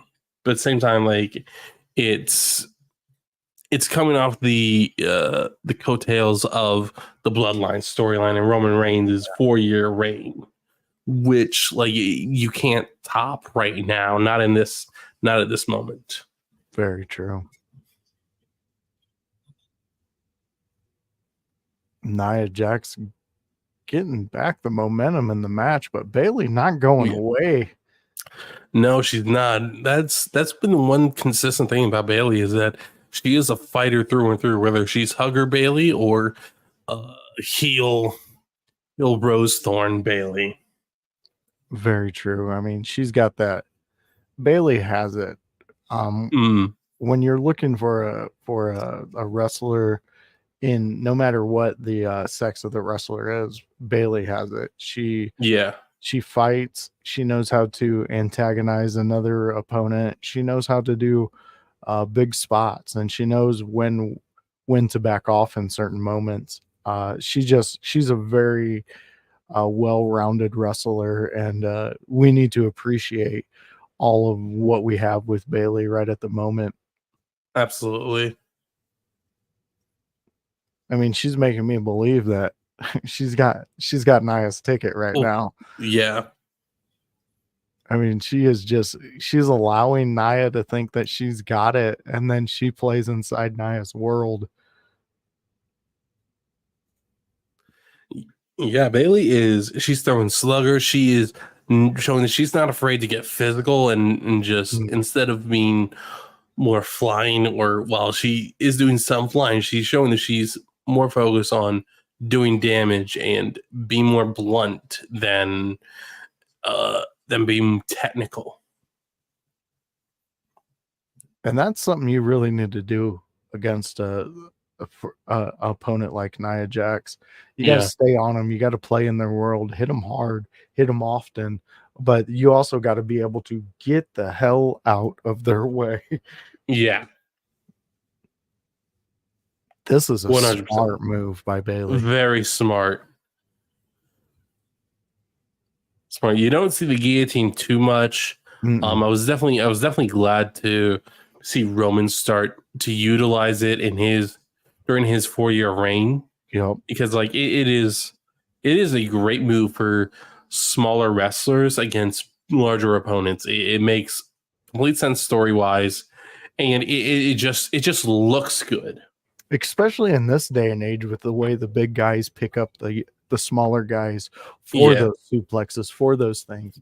It's a very, very smart counter in those situations, and I'm with Grunt on this. I appreciate that it's being used, and Roman definitely brought it back very, very powerful, and very like, it's a devastating when you see Roman lock it in on somebody. It's pretty devastating. Yeah, I mean, I also believe that it's actually used in professional MMA fights. So it's a legal move to use there. So it's like when you have that with while even like, I may not be a huge fan of UFC, but I know that they use a lot of similar submissions. Yep. And so it's like when you know that it's used in I hate that move. I hate it. I hate the belly to belly or belly to Bailey. I hate it. It looks so bad all the time. It's not even when it's against Nia. Just every person she does not make it look like a finisher. I'm like, Yeah. people get excited for that move. I The Rose Plant is better. The Rose Plant is better. I'll give her that. That sweeping choke slam Oh, just yeah. vicious. Oh, I agree with you on that belly to Bailey suplex. And honestly, to me, it's because she doesn't hook under the arms. yeah. She wraps the arms. So it makes the person have to be like this no matter what. And that's not a way to, to when you're being thrown. Yeah. This look isn't really good for the moment. No, it's not. And plus, it doesn't allow them to plant off the shoulders or plant off somewhere on the body to make it look bigger. Yeah, no, we had Dijak on for an interview a couple weeks ago, and I'm thinking like, okay, maybe a bigger guy like Dijak, who is a little bit more athletic and a little bit more agile, could do a belly to belly, but it's like he does a full 180 spin during it. And it's like that, like if someone could pull that off, like I would imagine like, oh, that looks badass. Maybe. I see what you're saying. Yeah. Maybe. Like I'm not gonna say that there isn't a way to make any move a finisher. It just takes like the rules that wrestlers are told. You need to pick a move that you can hit on everybody, and it needs to look good.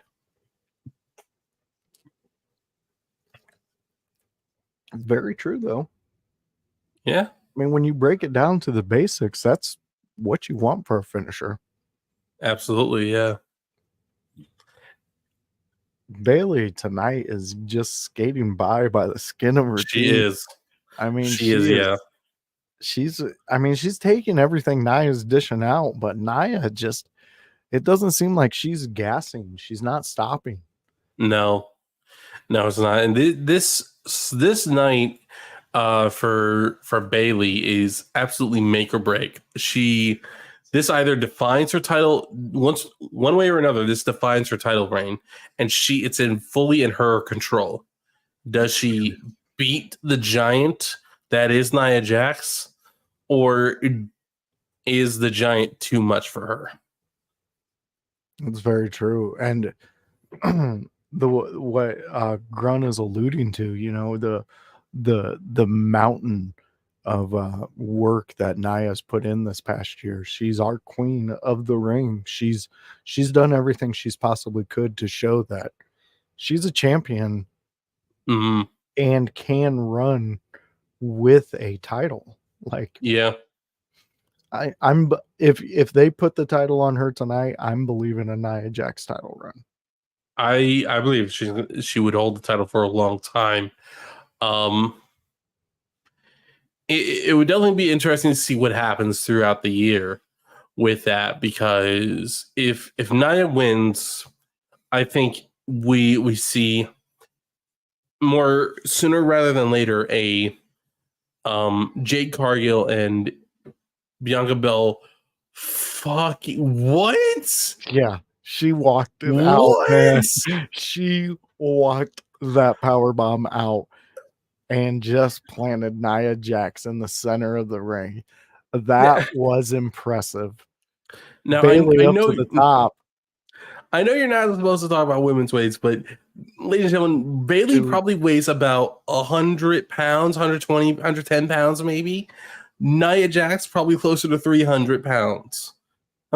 Granted, I think at this point it's more muscle, because she does look like she's either slimmed down or leaned up or just lost weight. Man. Grun, keep your eyes on the TV. Oh my God! Here it comes. Grun. I don't care. I don't care. Turn heel on Nia. I don't care. Fucking cash in. Fucking do it. Fucking win now. I don't care. I don't care. You turn Nia babyface. I don't fucking. Oh God! Damn it, Bailey. Here it goes. It's getting wild now. Oh, Fans, we got Tiffany Stratton down there. It looked like she was going to cash in, but Bailey stopped her. And then Bailey got a 2 count on Nia. And now Nia, she has stopped Bailey dead in her tracks with a power bomb. Give her number 2. Oh no. Bailey is watching. Oh god. This and her title slip right in front of her eyes. Yep, it's happening right here, right now. Oh my god. Oh my god, she's going for 2. That's 2 over. bonsai drops. Tiffany might be in some trouble. Or did Nia tell her to come out and do that when she was in trouble? If she's seen Nia be getting trouble, come out and distract her. Maybe. Or, I mean, I think Tiffany's character is always out for Tiffany and does not give a damn about friends. However, I do believe that her character is smart enough to, like, Nia's the biggest woman. Okay, yeah, okay, so maybe it's more what you're saying because now they're both celebrating in the ring. Nia doesn't seem to care that Tiffany came out.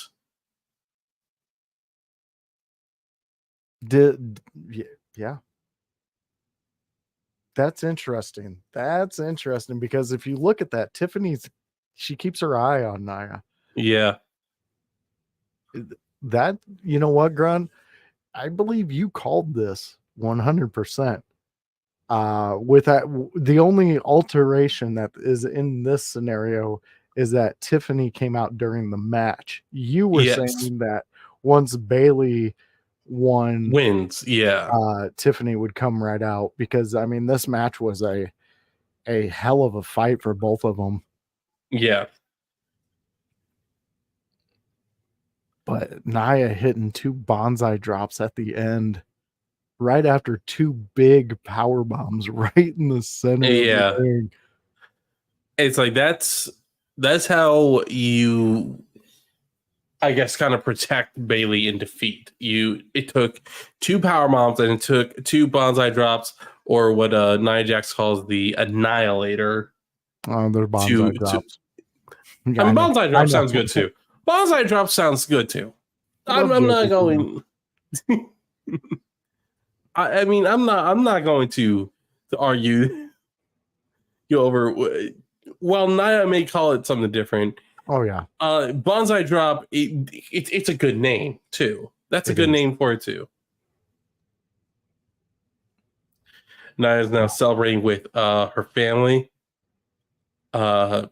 I recognize the woman in red with red hair. I know she's directly related to the Samoan family somehow. Peter Maivia's wife, or am I a generation too high? You're probably right around that area. Like I either said multiple times, the Samoans, I cannot follow that. No, it's hard to know that is in physics and you know, you really need a degree. You need a degree just to be able to follow the entire family tree. It's like exactly.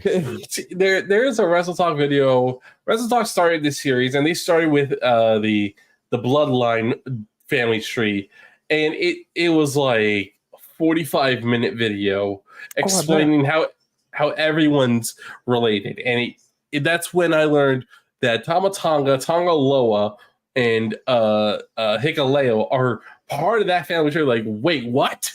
Like, what? And then, wait, Umaga has a son named Zillifa too? It's like, why are there so many wrestlers in this giant Samoan family? It's because a couple of them at the very beginning found out, wow, we're really good at this. Like, we really make people think that we are these people that are on their televisions, that are where they go to watch us live. And they were just like, hey, oh, you had a son? Guess what? He's going to be a wrestler. Oh, I mean, to be fair, that there have been I think a few women in the family because Jimmy Snuka is part of that family as well. He has a daughter, Tamina, who's been in WWE for up until recently 10 plus years, 15 plus years, I think. Yeah. She's been in WWE, recently left. I believe the story is she quietly retired from in-ring work, and it can be argued that she never really got a chance to really prove herself. I would agree with that. I liked her character. I thought that there was high possibility in her character. Yeah. Especially her in-ring work. She was phenomenal. Oh yeah. I mean, like, you gotta think about, like, she has a brother, Sim Snuka, who was a Domino in a tag team that one time was Elvis Presley based and 50s. I don't remember what the hell they were called, but they had a team name. I don't remember what the team name was. It was him and some other guy, some white guy, I think, with a chick on roller skates, dressed like a an old 50s diner. You sit in your car and order food while sitting in your car. Yeah, so the car hop. Like, it's like, on one hand, like, I thought that was cool. At the same time, like, oh, these guys are douchebags. Yeah, they're, and I mean those guys. I think it was. Who was his tag partner? Was it Vinny something? I know the exact tag team you're talking about. Yeah, that very gimmicky, very I don't know. I guess they were a filler tag team. Yeah, because there wasn't really much buzz around them. There really wasn't much push behind them. It was just kind of like they were out there. It's almost like La Resistance. Yeah. All right. So it was Deuce and Domino. Yes, Deuce and Domino. Yeah. That's so apparently Maurice was at one point in the group with I guess she was in the group after Cherry. I don't know what her role was, how long she was in the group, because I literally couldn't have told you that there were two different women at one point. I wouldn't have been able to tell you that either. No, okay.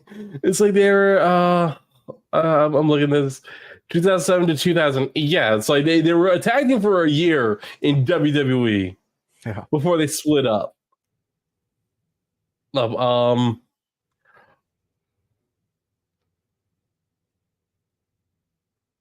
Apparently the trio Deuce, Domino, and Cherry reunited in 2021 and are currently still wrestling. Gross. According to Wikipedia. So take that with a pinch of salt. I wonder what circuit they're touring, because who the hell is paying for Deuce and Domino to come out there with Cherry? Who this tag team that was around for a year. Ooh, we better book them. It's so to be fair, it's like they were first made in OVW. It looked like I'm bringing it back up. So their career started in 2006 at Ohio Valley Wrestling. It looks like the story was Cherry was Domino's sister, and at some point they nothing about Deuce until 2007 when Deuce and Domino debuted. They don't even mention Deuce in the Ohio Valley Wrestling section. What the hell is I saw Seth was making his entrance, and like, all right, well, Oh. we know that's going to take a couple minutes.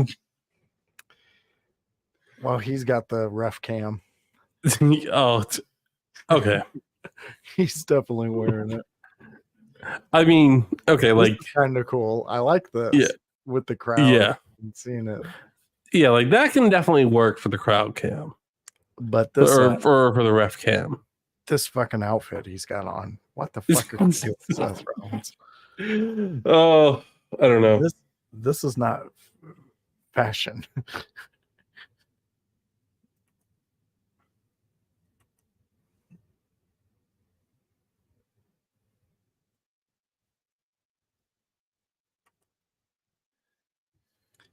And fans out there, if you're liking what you're seeing, join us on our IYH House Call Discord, where we have a lot of fun there. We're building it up, so it's a start right now.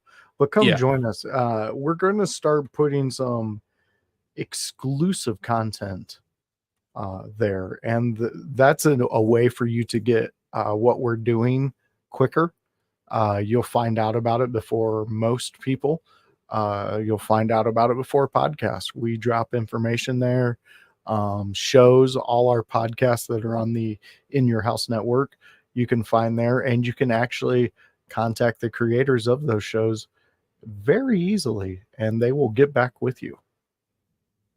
Yeah, it is mainly obviously a wrestling Discord, and we talk about WWE more specifically, but I mean, like, we're also not opposed to talking about what's going on in the independent scene, because for example, Zilla Fatu, like, stuff was popping up about him, like, oh my god, he's in Cleveland for the weekend. It's like, well, it's not unrealistic for indie wrestling promotions to have shows in the same city or in the same area that WWE has a big pay-per-view in. It's like they're trying to take advantage of that opportunity to get a lot of people at their show and make a lot of money. Very true. Go to an AEW show in Chicago. Right when you walk out of the door, man, you are hit by so many people. Hey, there's another show just down the road. No shit. Well, I just spent 3 hours here, so I'm going to go home. That's too much wrestling for me today. Exactly. Like, oh my god, there was a time I believe that when they said, like, oh, the show's starting at like 4 p.m. or whatever, I'm like, oh, okay, so the show's gonna be over before midnight. It's like, oh no, that's just the pre-show. It's like then you're going for it till 2 a.m. and it's like, dude, WWE, why are you doing this to us? Why are you making kill us so fucking long? Triple H, at least, while yes, if you include the pre-show, this is gonna be an 8-hour show, but it's like, it doesn't feel like it when you get to the main card. It doesn't feel long, even if it's still 5 hours. It's like, look, we didn't start this for the pre-show because we're like, we know, like, not much is going to happen on the pre-show show, because like they've realized, like, no, like, the pre-show is just is really for hardcore fans who want to watch everything. Wait, what? Supposedly the Haktua girl, Haley, is at the show. Well, good for her. She made a viral clip, and now she is living her best life. Yep. So, congratulations, you dumb whore. I'm going to say it because I'm sorry. I am a bitter little man. I am bitter because this chick just happened to say something funny on the internet one time, and now she's a multi-millionaire, probably.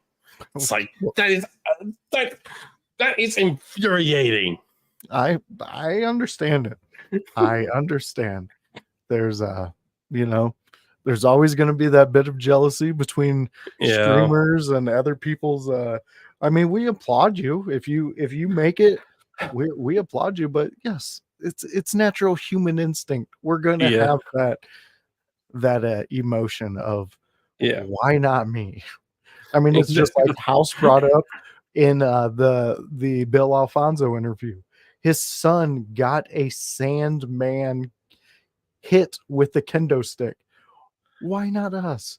We love you. We've watched Yes. everything you've done. Why not hit me? I would have cherished that till my death.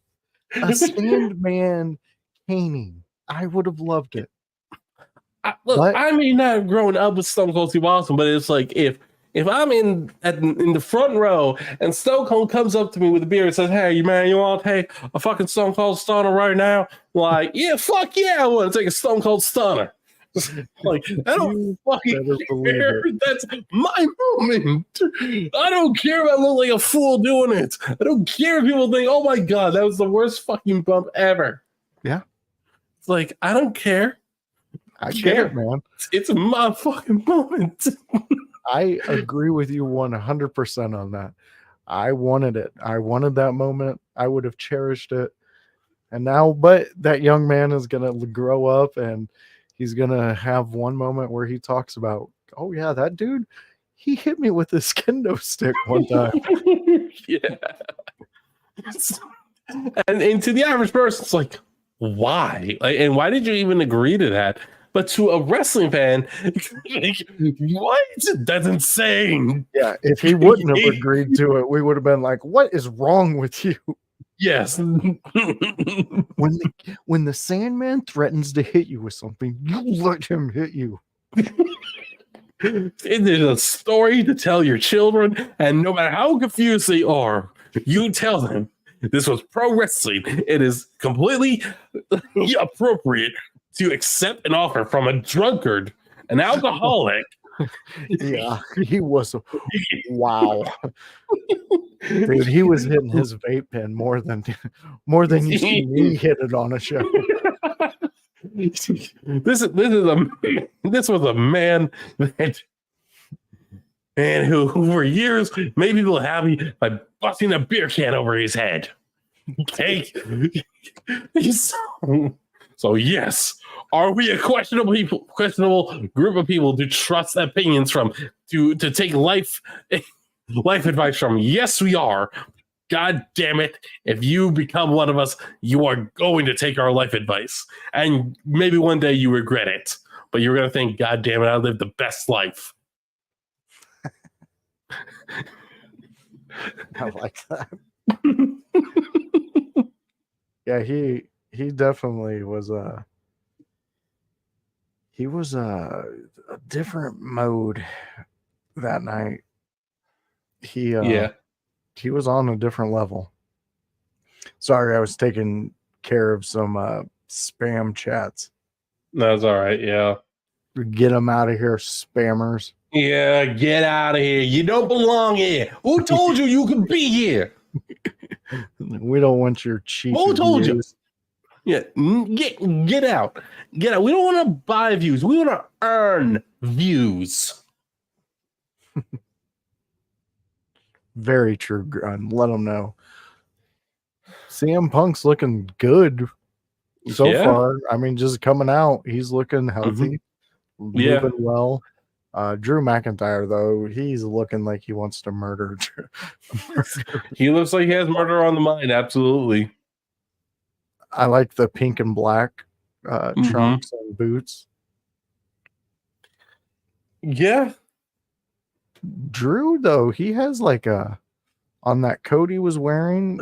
Yeah, green and black. Yeah, and it was like a green snakeskin pattern. Yeah. And then, of course, we have Sabu Rollins. Oh, and Rollins is showing what he thinks about CM Punk's hoodie. Okay, so you're so yeah, you're a couple seconds ahead of me. Okay, give me one. Let me know what you're seeing right now. Okay, at this point, Seth is talking to both CM Punk and Drew. They're close. He's holding He just put his arm down towards Drew. Now CM Punk's or Rollins is talking specifically to Drew, and Drew seems to be pissed off about something. Seth is pointing to the ground. Okay, we're at the same spot. All right. Yeah. I knew we would catch up with each other. Yeah. So this is an anything goes match. What is the final stipulation from Seth Rollins? So officially the stipulation is whatever Seth says, but the way Seth worded referee's discretion when it came to no DQ. Okay. It sounded like Seth is probably going to let them use weapons and do whatever the hell they want. And while we're like an hour and a half in there, so like 3.5 hours left to go. Like, so they're probably gonna let this match and the next two matches go close to an hour, maybe more. I think we're gonna see. I think the Cody solo match is gonna be at least an hour. I would say so. Just because they want to keep it as the Roman Reigns styles, just because it works to get heat on Solo. Very true. Yeah. I like how this match is brought to you by Seth Rollins' energy drink, C4. Oh, yeah. little spit there on Prime. But I would believe that because it was an experiment with Prime. When they did this with him, wasn't it? It was let's see what happens, and then it was making them money, both companies involved. But I believe that their contract might be coming up, or there's a clause in it now that they can start advertising matches with different energy drinks and things like that. Maybe. So I've bought both C4 and Prime, and I know Prime is a little bit more keto and has the two options of being more like a drink on the same scale of Gatorade or Powerade. Gotcha. And at the same time, also coming in as like an actual energy drink.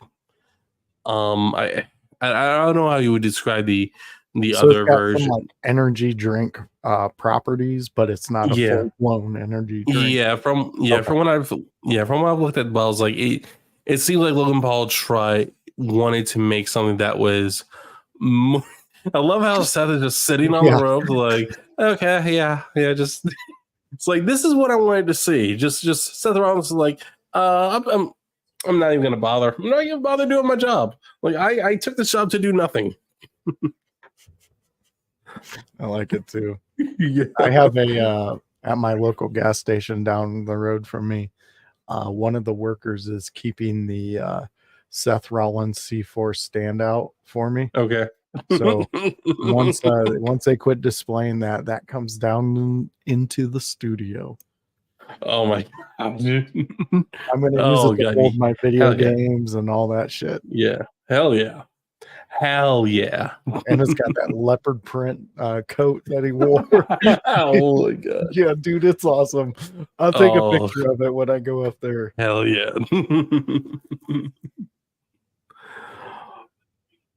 But yeah, like a pretty decent match so far. So far, yeah. I mean, like I knew that this match was gonna be good, and like this is not gonna be a short match. I think on one hand they want to test CM Punk's body, see how much he can actually take, and on the other hand they know is like, look, the fans have been waiting for this match for months, and Seth and Punk.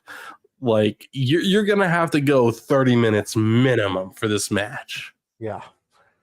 and they're going to be a hard 30 minutes because it's Drew McIntyre who's Yep. throwing you around. I mean, just look at the Oh, way he just chucked him into the yeah. side of the fucking table. And the chop. Oh, I mean, they're going at it. And you got yeah, they are. Sabu Rollins in there. Is that Sabu inspired gear? I didn't. Those pants just remind me of Sabu's. Oh my God. Oh, oh, Seth is enjoying it. Why Oh would you my allow God. that? God damn, I've That never was- seen that. No. So for those that aren't watching, they're just like, we're just here to watch these two idiots react to stuff. Like, here's what happened.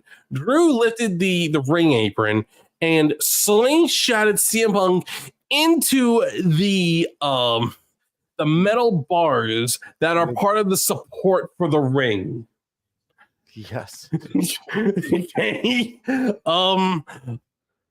Most things in pro wrestling are slightly altered to be less painful. Ring supports, yeah, that's not altered. So Punk agreed to that. Like, I don't care. You think like whatever. Like, it's fucking hardcore. It's fucking metal. Yeah. And Good Lord. I've never seen that in wrestling.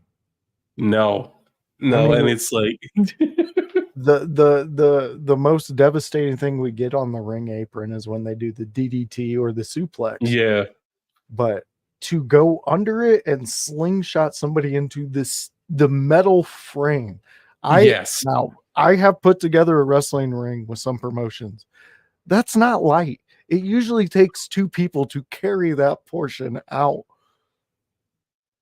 Oh Man. So it's not even like it comes in a box. Like it's one big piece. Yep. You have 4 pretty much identical pieces. Yeah. 2 have identical hooks into them, and then 2 have slots. And then they just put it like that. But yeah, it's heavy as shit. What is with that tinted camera? Yeah, I don't know. It looked like it had that. Did somebody fuck it?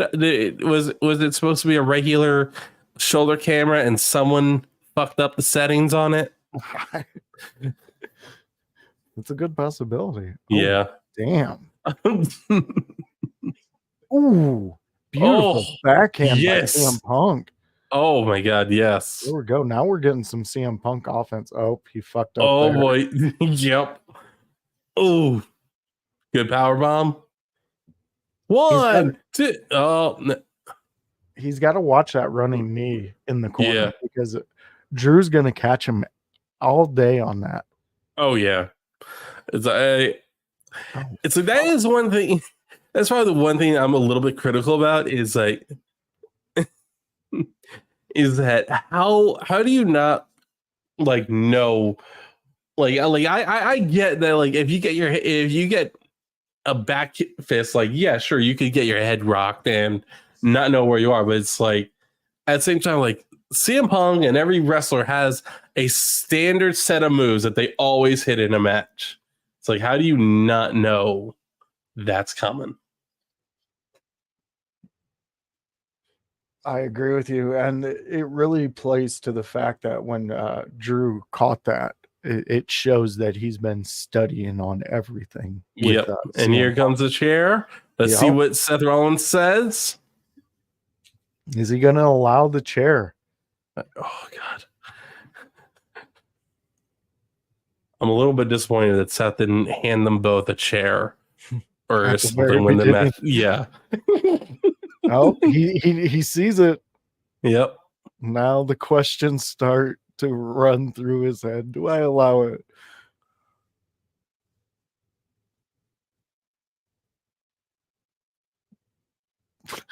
At least he's listening.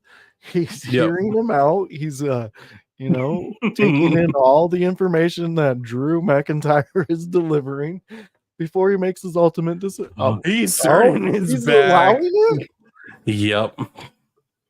Oh no. No. Oh no. He thought about it.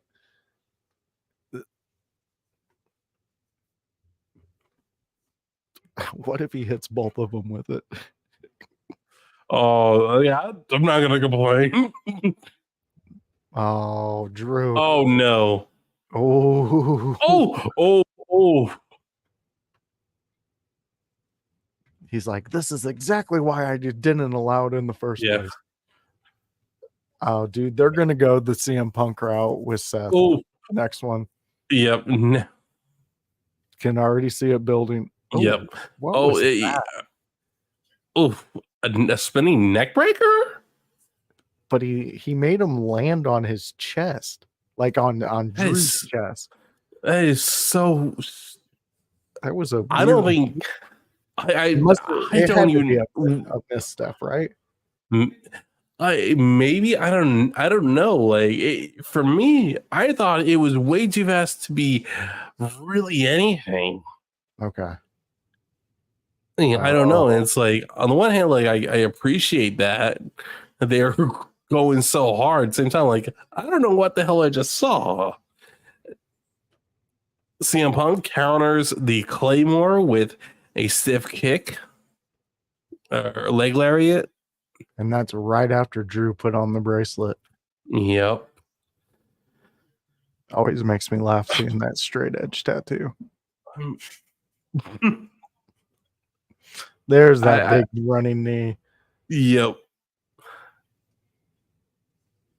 I saw a rumor that AJ Lee is going to be in WWE 2K25. I seen you post that. Yeah. I'm thinking like if you were going to have AJ Lee return to WWE, would this not be the perfect pay-per-view and the perfect match to do it? Mm-hmm. And like she's like radio silent on everything she does. She's a student of the game, man. She knows how to keep it kayfabe. Yeah. And you got to applaud her on that. Yeah. Absolutely. And it's like she's Punk. I thought he was gonna pay for that kiss. I thought so too. Oh, Anaconda Vice. The Anaconda Vice. He's struggling. Oh. He's got it hooked. There it is. He's got it hooked. Yep. But remember what Seth said. You tap out when I say you tap out. Yep. Oh, he sees it. He wants the bracelet. He wants that more than anything else. I was waiting for it. All right, so he's finally got it. Yep. Back. But at what cost? Claymore. At what fucking cost? Just a two. He's still in it, ladies and gentlemen. CM Punk is still in this one. Damn. I mean, to be fair, Seth has not actually benefited either man yet. Very true. Very true. And he's been keeping the count. Oh God. Yeah. See, this is what I'm saying. They're pushing this. This is what's going to be next. It's going to be Seth and CM Punk. Yeah. That's what they're pushing. Absolutely 100%. After this match, we got to go over what we think is going to happen for Drew then. Yeah. And we didn't really talk. It's like, I think we both believe that Drew needs to win this. Yeah. This is the win that he needs for every loss that he's had in the past year and a half. This is the most important win he needs. Yeah. The future shock DDT. Oh nope. I actually just recently in the last few months found out that Drew hit that move on, I think it was Kenny Dykstra, and that specific move ended Kenny's career. No shit. Because so apparently what happened is Drew forgot to ungrip his hands when he dropped down.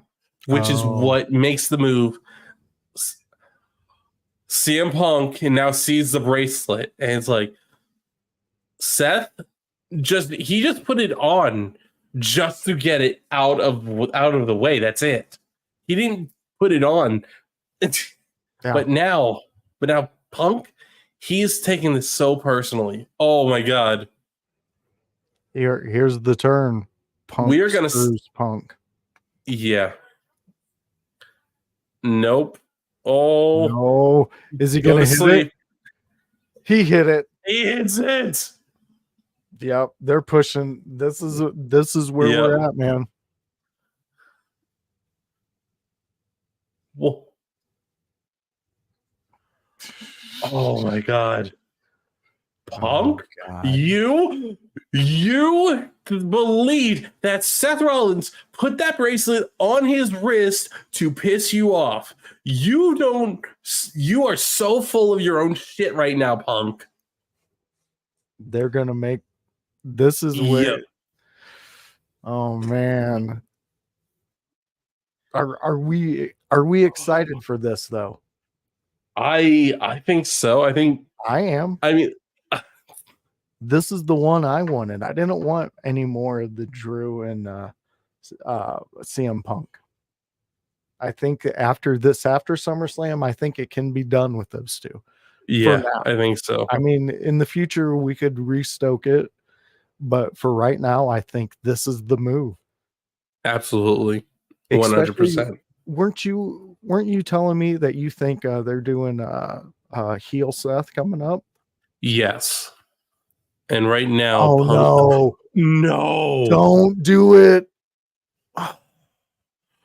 Oh my god, he did it. He fucking hit him. Oh, like, I understand the bracelet has sentimental value to CM Punk, but he has taken this so personally when he had no reason to take you personally at the start of the match. Very true. It's like Punk, and now Punk, he got a knee to the dick. It's like, dude, you did this to yourself. You had Drew's been done everything to himself. Yeah. And now here it is. Are we gonna get it? Does Drew get his win? Drew. 1, 2, 3. Drew gets the win. Yeah. Just like we talked about, man. This is important for Drew's story to have this win. Yes. This proves that Drew can get out of his way. And it also proves that CM Punk can get in his own way. Here we are. Okay, so I'll say I may be a little bit disappointed that there wasn't more silliness in the match. Drew, you proved your point. You don't need the bracelet. You proved your point.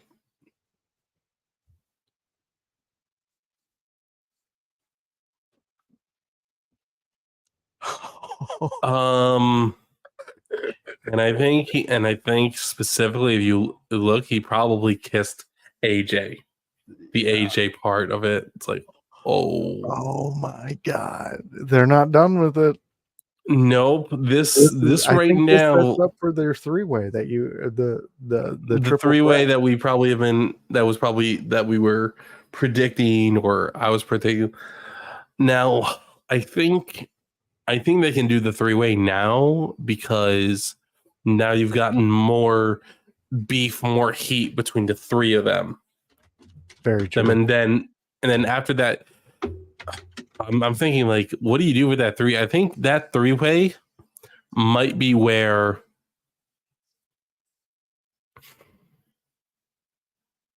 I don't want to jinx it but I think we are going to see AJ return to WWE soon because we have to. Because it's people would. I mean, we're saying for 7 years or 10 years that CM Punk was going to return to WWE, and it took 10 years for that to happen. Yeah. And it's like with AJ Lee, it's like CM Punk in WWE and saying a lot of good things about WWE in its current state. Like there's a better chance of AJ returning today or soon than 10 years ago. Especially now, it makes sense. It makes Mm-hmm. you can interject her without people going, well, why is AJ Lee here? There's a reason why she would be there. Yeah. There's an answer to the question why. So I'm with you 100%. I think this would be the most the best time to bring her in the fold if you're going to. Yeah. Oh yeah. I tried playing this last night. I will warn everyone that the hackers, unfortunately, there has been another epidemic of hackers. Supposedly, well, from what I'm hearing, from what Charlie Intel, who is one of the most trusted sources when it comes to Call of Duty news, what they're doing is they are downloading Call of Duty through Xbox Game Pass or the Xbox Live on their PC and using the hacks through the app. That is how the hackers are getting in now. Really? Because I just downloaded it. Yep. And now you might be now I don't know, it could be at the same time, like there is always a chance that it's better players who have Smurf accounts or they intentionally play bad in order to play against very low skilled players. I'm going to say this right now. If you have a Smurf account, you're on the same level as a hacker. Absolutely. Fuck you. Okay. Hey, play in your lobbies at your level. Fuck off. Okay. Because I get pissed off enough that I am it's like my KD's like 0.6 something, maybe 0.5 something at this point, and it's like I only started playing recently because they put in pro wrestling stuff now. I want to play, and it's like I can't enjoy it. I can't. Did you have you played some of that specific death match where you have to use the moves? I played 2 rounds the other day and was like, oh shit. Yeah. Oh, Finn and Damien are talking. Yeah. This is your next prediction though, right? With these two? Yeah. Oh. You said you don't need me editing?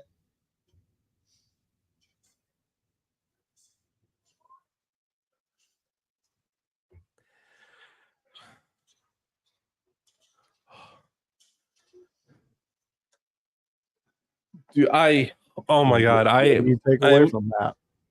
I am on pins and needles because if Dom did not turn on Rhea earlier, I was sad. Judgment Day is good. Judgment Day is not breaking up now. Yeah. Now, after Dom turned on Rhea, I'm like, I have no fucking idea. Yeah. Now that implies that they're good, that there is no more beef, that they're letting the beef go.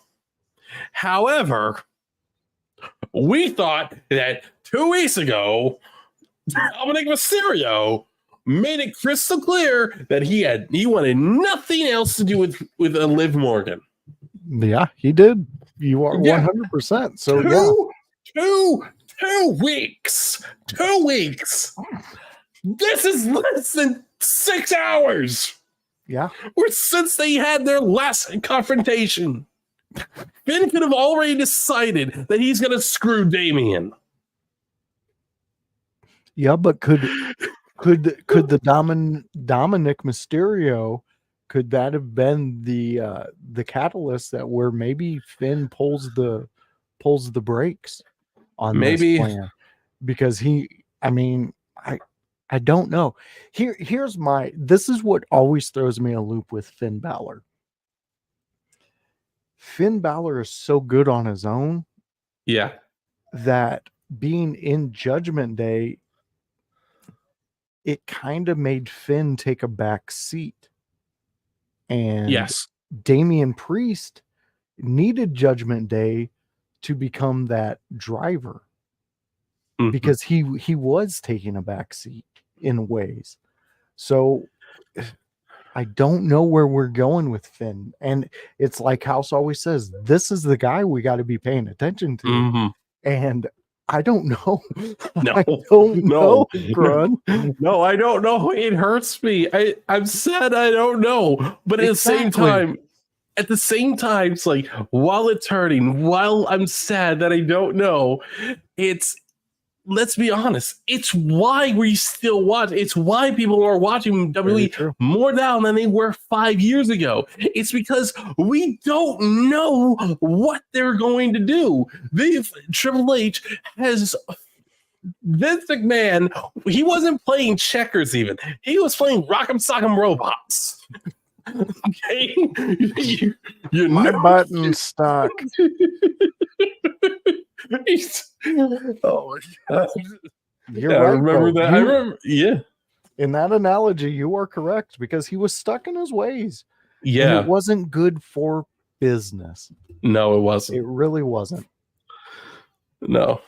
But I agree with you. We're in the era of Triple H. I mean, Triple H, he gave us Degeneration X. He was the one of the banditos out there on the range trying new things and trying to push the envelope because this is a world.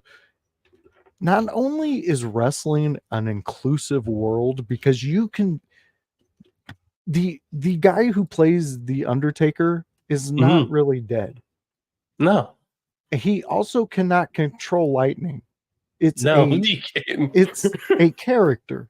Yes. But he has that ability that when I was a child, I believed he was the dead man. I believed that he set his brother on fire Yeah. because they made me believe that. They Yes. delivered it in a way that it was digestible, and I'm here for it. And what do we have going on now? Looks like we have Gunther. Yeah, it's. I thought it might have been a Wyatt sighting. No. I was getting kind of nervous. And that's another thing for tonight. Have we seen anything? No, I haven't. At least I like so. If they did do something, it was probably really small and obscure that, if you weren't looking for it, you probably missed it. What if it was that camera thing that you brought up? You think it would have been that small and obscure? We fucked with the filter this week, everybody. No, I don't know, maybe, but like, this match, there is so much to consider because like Damien getting screwed starts a huge storyline. Yeah. Gunther having to go to the back of the line and possibly complaining to Adam Pearce on Raw Monday night, and Adam Pearce telling him, dude, I have no reason to give you another title match. While it would be a great match, the problem is you've had this match locked in for 2 months. No one else has a match locked in. No one else has a title match locked in. Like, I need to figure out who's going to be the next contender. You can compete for it, but there's no guarantee you're going to win or you're going to get it. The WWE Legends Suite. Who? Wow. You got Steiner, Nash. Nash, X-Pac. Yep. DDP, which is. So I had heard that he was no longer with AEW, but I wasn't sure if that what I heard was true. And this was like a year ago. I heard that, I think, or over a year ago. Yeah, I believe his contract ended over a year ago, roughly. Okay. Yeah. Okay. Yeah. And he was doing more work with a lot more of the WWE legends and things like that. Okay. Which, I mean, Diamond Dallas Page should be somebody that the WWE uses for whatever, even if it's life after the WWE. He's really helping people, and it's not a gimmick. It's not a joke. It's actually helping people. And go and check out his DDP Fitness. Seriously, like guys, like there was a documentary about how DDP started the DDPY, the DDP yoga. A guy that was unable to walk without assistance. He couldn't run. He was like 200-300 pounds overweight. Yep. And just by doing yoga, like I'm sure diet and other exercise were involved in that, but it's like he literally changed someone. It's like there like actual footage. And it's like if you're into yoga, you're not into adding extra chemicals that are not supposed to be in your body. Yeah. Like, now, could this guy been on medication as well? Yes, absolutely, which is a completely different story because that medication was probably keeping him alive. Very true. It's live. So it gave that kid his life back. He did. And it's like even if like, oh, well, yeah, that's good PR. Like, yes, it is good PR. But it's like, if you actually if you go up to someone and say, I changed someone's life, if you don't believe me, fuck you, because I know I changed his life. Yeah. It's like that means it's like that no matter what is going to be running around in people's minds. Like, what if he did? What if he really did change his life? And this DDPY stuff can change mine. That is what people are going to ask themselves. People that are probably because I think people should be skeptical, but at the same time, it's like you have to know that hard work and dedication can achieve goals and always does. Yeah. I mean, that in a weird way, that's a very poignant point for this match in itself. Yeah. With what you have here. You have the hard work, the dedication coming out of the streets from a Damian Priest. And then you also have the ability to hit hard, the ability to be on top because you have the best in life. You have the trainers, you have the ability to learn in Gunther. So that was pretty good podcasting there, Grundmeister. You hit it right out of the park. Look at you. IYH, just like DDP yoga, changing lives. That is a complete joke. We are nothing like them. I'm just being humorous. Yeah. But this is the match that we've both been really looking forward to. Oh, yeah. We need some questions answered through this match. Are we both still sticking to our predictions on this one? I think we are. I think because what is the story you tell with Gunther winning? What is that story? I don't know. And like we've talked about, like the idea that Gunther would has to now work his ass off to get back, and because look at it, like when he came up from NXT, he was NXT UK champion, and he was one of the longest reigning NXT UK champions. And now, while he didn't win the Intercontinental title right away, like fact was he was basically like, you don't really have to wrestle, and this is starting exactly how I expected. Damian is just throwing fists, throwing feet.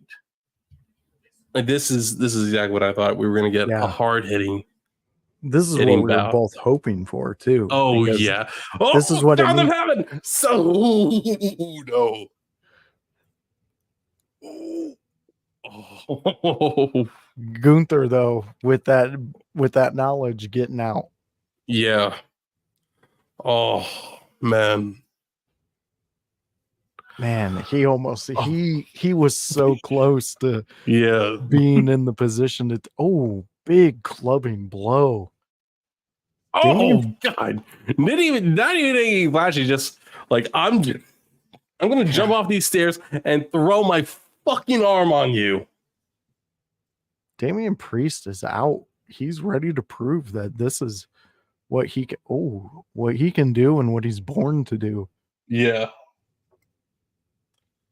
And it's perfect storytelling too. Oh yeah. A guy like Privilege with Gunther coming and trying to take something from somebody who we all know has worked their entire lives to get and obtain. Yeah. And it's just like it's good to see that the ring general is not going to be able to take what he wants so easily. Yeah. Definitely. He's like as I was saying, like the entire time Gunther has been on Raw and or SmackDown, we haven't really seen him struggle that much. And it's like probably the people that saw him struggle were probably the ones watching him come up in pro wrestling in Austria, in Germany, in Europe. It was probably them, not by the time American fans started hearing about him, he was already being talked about as one of the best wrestlers on the European scene. Yeah. And it was being reported that he would never move to the United States, that he would never work for WWE if he had to move to the United States. And look where we are, like 8 years later. Yeah, very true. And I mean, and the fact that we're this far along from that moment, that statement, and to see and appreciate Gunther in what he does is just, it's really House always says, we're living in one of the best times for wrestling. Hell ever. yeah. Hell yeah, absolutely. If you're not a wrestling fan, I can understand if you don't understand it, but it's like, you got to understand, we dealt with from like 2009 to 2020, 2021, you could argue, of the worst era of pro wrestling if you're only watching WWE. Yeah. You ain't lying on that one. Yeah. Yeah. Now, in 2019, we saw the creation of All Elite Wrestling. And in January of that year, we were all praying, begging, hoping, crossing our fingers, hoping that All Elite Wrestling was going to breathe new life into pro wrestling. And that's exactly what they did. They did everything we were hoping they would do. Yeah. And it may have taken a few years, but WWE is finally making the product we always knew they could make. Yeah. They needed that competition. Yes. Which is also why I don't want to see All Elite Wrestling shut their doors, because we saw what happened when WWE ran another business out of business. When they forced the company to shut down. While 2002, 3, 4, 5, 6, 7, and even 8 weren't bad years in WWE, it declined over that time span. Yeah, well, they were still running off the fumes from the fallout of all the other, and TNA was making a little bit. They weren't making a big splash, but they weren't not at least on WWE's radar at that time. I mean, like at that time, they had Sting, they had AJ Styles making his name, they had Samoa Joe, they had Christopher Daniels, they had, I'm thinking of everyone else, the Motor City Machine Guns. Red. Amazing Red, Low Key, Austin Aries. It's I miss Loki. oh my god. So no surprise. First time I heard of him, he was called Caval. Mm-hmm. I, like a lot of people, even though I wasn't deep into pro wrestling at that time, questioned why the hell are they pairing him with Lay Cool? Mm-hmm. Cool, and was very disappointed that he left WWE not long after that run. Like, oh, that's a shame. That sucks. Yeah, he was somebody I thoroughly enjoyed watching. He was so aggressive. He made me believe that he was out to hurt somebody. Wait. Yeah. Oh my god. Did Damien make his Damien, I think, chopped Gunther so hard. Damien chopped Gunther. He's bleeding from his chest. Gunther is supposed to be the one who did do that. Gunther is supposed to be the one. Now Damien's done it. Oh my god. This is brilliant. Brilliant. This right now is making me believe in that Gunther is going to have a epic rise trying to get back into championship contention if they keep Damien with the belt. I mean, I love it. Yeah. Oh, might have spoke too soon. Oh my god. Oh my god. The air he got on that drop kick. Yeah. Gunther is not a guy to do that stuff, but oh my god, it is so much fun when you see these tall, beefy bastards do moves like that and hit them so well. You're right on that, man. I agree with you 100%. Look at this. Look at the desperation on Gunther's face. He cannot believe it. Yeah. When have we ever seen him like this? The last time you could argue was probably Sami Zayn at WrestleMania. You could argue that, but it's like very true. But at the same time, it's like Gunther walked into Mania knowing that Sami Zayn has a lot of heart. He walked into here thinking Damian Priest learned how to wrestle on the streets. He learned how to fight on the streets, while Gunther learned how to fight from professionals. He figured this guy's still gonna fight like he's on the streets, and like you could argue that, but on the streets they don't have rules in fights. That's the Mean Street Posse. Yeah. Oh, south from heaven! He hit it. Oh, 2 count. Damn it. Stay cool, Damien. You have this. You got do. Gunther where you need him. Yes. He is questioning everything right now. Oh, yeah. All right, Priest. Here we go. Dig deep and come up with Priest is for the streets. I like that side. Yeah. I mean, I love it. And to anyone who's like, who has the opinion of, you know what, I like Gunther before he said Damien was street trash. Like, dude, then you weren't listening when Cody Rhodes said you need to go nuclear in this day and age if you want to be a heel. Yeah. It's like Gunther did that because he knew that he and WWE knew that if he said that, fans would turn on him in a heartbeat. Yeah. Because plenty of wrestling fans do understand what it's like to grow up in a family, not even wrestling fans, just people in general. Plenty of people understand, can it either empathize or have experience growing up in a family or in a household that struggled to make ends meet. Very true. It's the relatability to it. Yes. The ultimate human emotion, man. And when you hit, and that's what Cody was talking about. When you hit on that, going nuclear, it just gives you so much more ammunition, so much more playground to play in, because now you're hated. So now you don't have to worry about what you do, what you say, what's going on, what they're doing with your character, because people are supposed to hate you. That's the game. But yeah, I love this back and forth right now. Grun, you called this on Monday night. This is the match of the night so far, and I find it hard that Cody and Solo are going to top it. Yeah, no.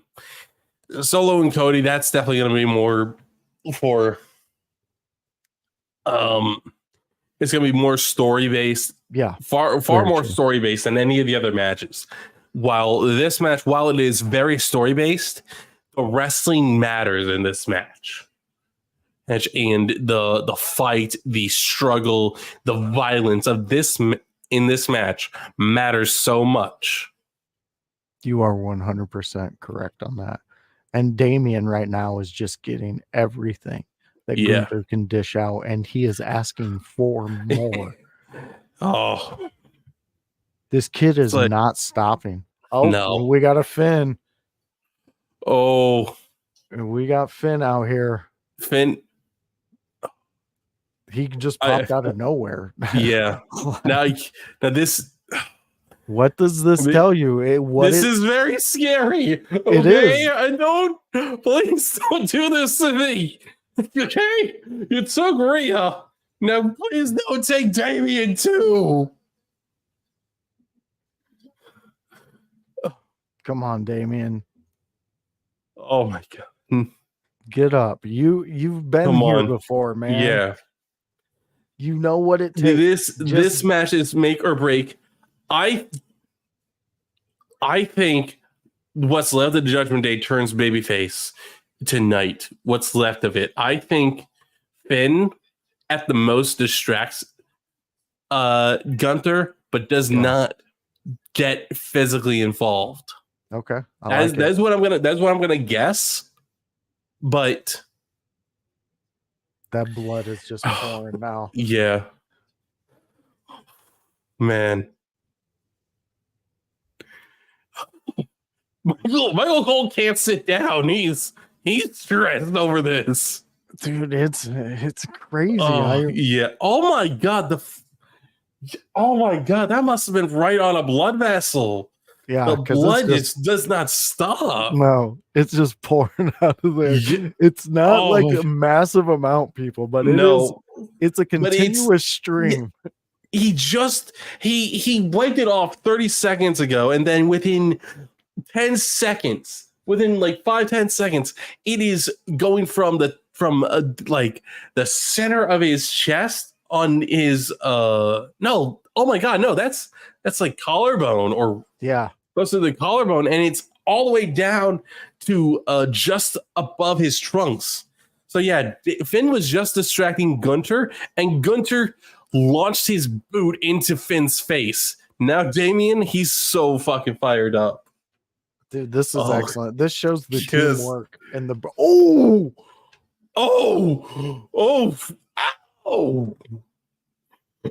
that clothesline. He hit him again with it. Oh yes.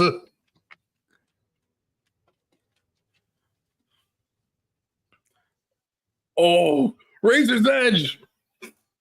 Razor's Edge.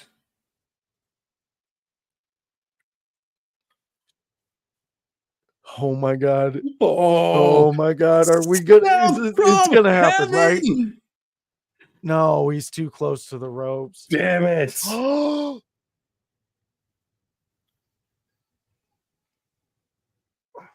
No. No.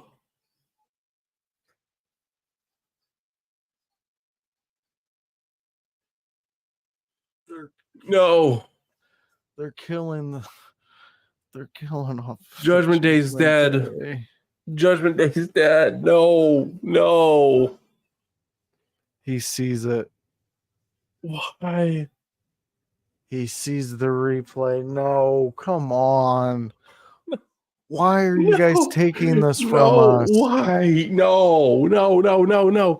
That fucking look on Finn's face. It's epic. You son of a fucking whore. No. Damien, no. Don't tap. Damien, get to the ropes. Put that big ass foot up there. No, You're come so on. close to the ropes. Come on, Just put Damon. it You're up. so close. No. He can't think. He's so filled with anger and rage. He can't think. This. Why? He passes out. He's Where- going to pass out. Please don't. Come on. Do the 2 count.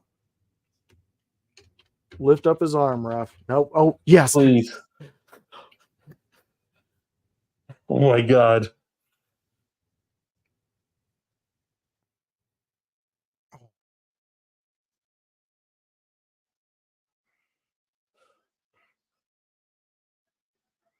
Damien! Damien, please. No, no, no, no, no, no, no. No, no. Come on, Damien. Come on.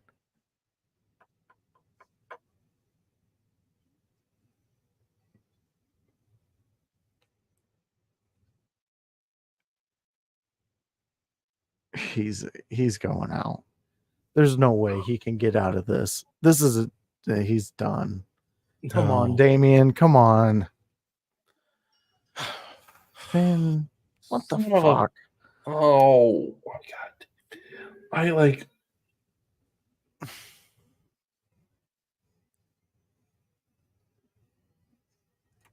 Oh my God. We know, Lou. Shut up. Yeah. Just let us have our moment. Why you gotta come in here and gloat? Well, you haven't said anything since 8:25 and over an hour, and then you come in and you just want to say that type of shit. God, Lou. Oh man. I mean, my God, dude. This fucking hurts. I don't want to see this. Not this way. Not this way. Congratulations, Cheeto, for being flawless in your predictions right now. Yes. Congratulations. You are so amazing, Cheeto. We are in pain, not because of who won, but because of how it happened. Yes, and what we are losing. Yes. Why don't you and Lou join up and you guys can start a club where you just get together and you ruin everything me and Grun love? Why don't you guys do that? Huh? Oh, I mean, like, I may be, look, yes, I may have been correct in predicting that Liv was going to win. I did not think that, I think I did predict, I think in the Wrestle Talk predictions, I predicted that Dom was going to interfere. Yeah, you did. Oh, damn it. I agree. I agree, but it seems times like, all right, so I know Bash in Berlin. It's like, it's soon. It's not far from now, and I think that might be the show in September. If someone didn't fact check me on that, I know Bash in Berlin is soon, and there was a high speculation that they were going to make Gunther world champion before Bash in Berlin. Yeah, that was so they could have that photo of him in Germany as I'm sorry to cut you off, but it is Saturday, August 31st at 12:30 p.m. Oh, damn. Okay, so that's a lot sooner than I thought. Okay. Yeah, that should be in a few weeks. Yeah. Yes, and we understand exactly what you're saying here, Cheeto. Yeah. The Judgment Day was meant to build these stars up, and now they can be single competitors. Totally get that. Here's my thing though. We as the commentators who get on here and we talk about this stuff. There's certain things that really pique our interest. And when the Judgment Day came along, it was competing with the Bloodline. So it gave us that extra bit of flavor to this already delicious meal that we were eating. And now that it's going away, for me, I'm excited, and I'm also kind of like, I don't want it to happen. But I Yeah. do like the fact that what are we going to get from this? What is the fallout? What do we get? What do we talk about when now we're going to be obviously discussing Finn and Damian Priest having a feud, and there's Yeah. no title involved. Yeah. So I do want to say that I agree with a statement you made earlier that Finn has been moved to the background and absolutely should be given another chance to be a main eventer, because I do know that Finn does fantastic work. He's an incredible in-ring competitor, and storytelling, promos, he is fantastic at all of that. And like we're definitely going to get a very interesting scenario, because now it does open up the question: does Finn and JD lose the tag titles soon? Do they lose the tag titles, and to who? Creed Brothers, maybe. I think that would make Return of the That would be interesting. maybe down the road. I know he said he never didn't really want to bring it back. That's but I was going to bring up that what you were saying, because you talked about that a couple episodes ago. What he said, and he doesn't want to bring back the demon. And it's not that it didn't have meaning. It's the fact that it had meaning in NXT, and Vince McMahon saw like pay-per-view thing. That's what it is. Yeah. There is no story behind the demon. You just dress up like a demon. It's like, no, like I saw some of the promos that Finn cut in NXT around the demon around the time that he was brought up to the main roster, and they were building to the match between him and Seth to be the inaugural WWE Universal Champion. Yeah. And Finn talked about how the demon is a dark part of him. It is a separate entity. But WWE, or at least Vince McMahon, treated it as if it were... No, it just Finn in face paint. And the Fiend, it's just Bray Wyatt in a mask, is basically how they treat it. And it's like, dude, like I don't care if that's really what it is. We know that's what it is, but tell us the story that Mark Calloway. Don't tell us that this is Mark Calloway dressed up as a man calling himself the Undertaker. Like, you would have fucking killed that. Do your Vince Funhouse voice again. It was good. I liked it. Bray Wyatt. Right, he's just a man in a mask. I fucking love it. God damn it, where's the cocaine? Fans, that is fantastic. Let me tell you, if you're not pissing yourself with laughter and just applauding a grunt right now for that Vince McMahon voice, you are ridiculous. And what the hell are you doing? Cheeto is answering you, though. He doesn't believe it's going to be the Creed brothers. They affiliated with Chad. Wyatt will be something. Wyatts will have something to say. Oh, okay. I see. So I definitely see that, and so I see it more as get the titles off of Finn and JD in a multi-team match. The Wyatts are not. Oh, I'm like, what is he saying? No stop to? Like, oh, I see what he's saying. No stop to. Yeah. Fucking douchebag 1 and douchebag 2. Grayson Waller and Austin Theory. But like, I do notice that I can't not say Waller and not try and make it sound Australian. I can't help it.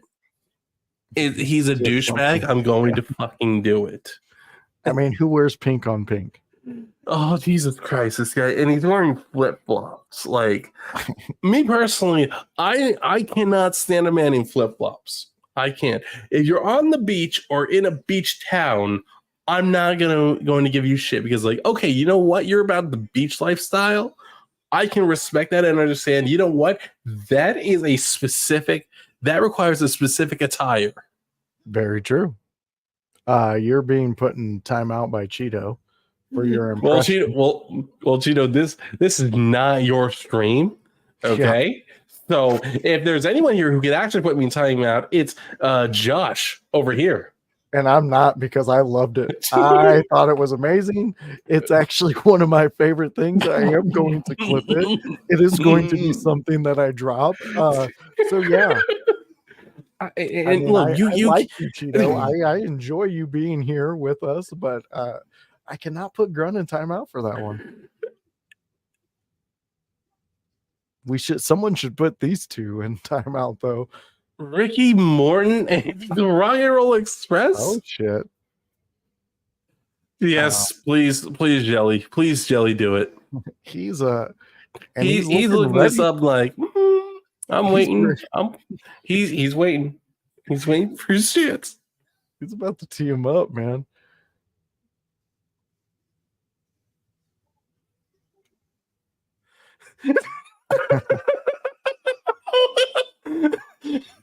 Oh,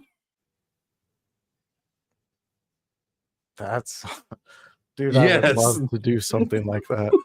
Oh yeah, so much fun. Just being a part of it. Oh shit! Oh my god! Wait a minute. Are we getting it? Is he gonna give him a choke slam? Oh, let's see. Please, Jelly Roll. Please. Oh. Let's say it though. Austin Theory sold the shit out of that. Yeah. Oh my god. He made Jelly Roll look like. Wait. Oh no. He's not done. Oh my god.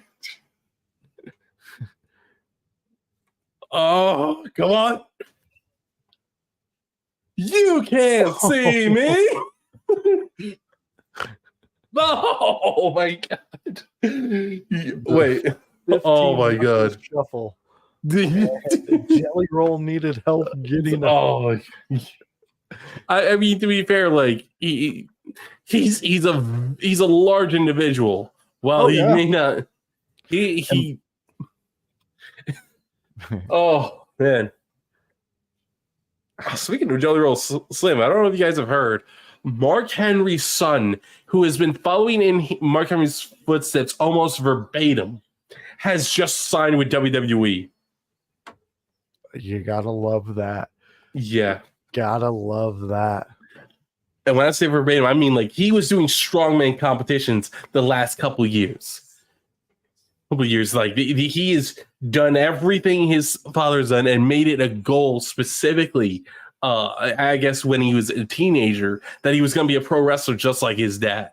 That's and awesome.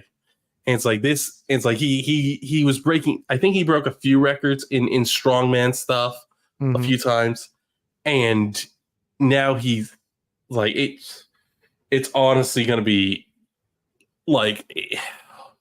Seeing him and like he's not the size of his father, but he's thick.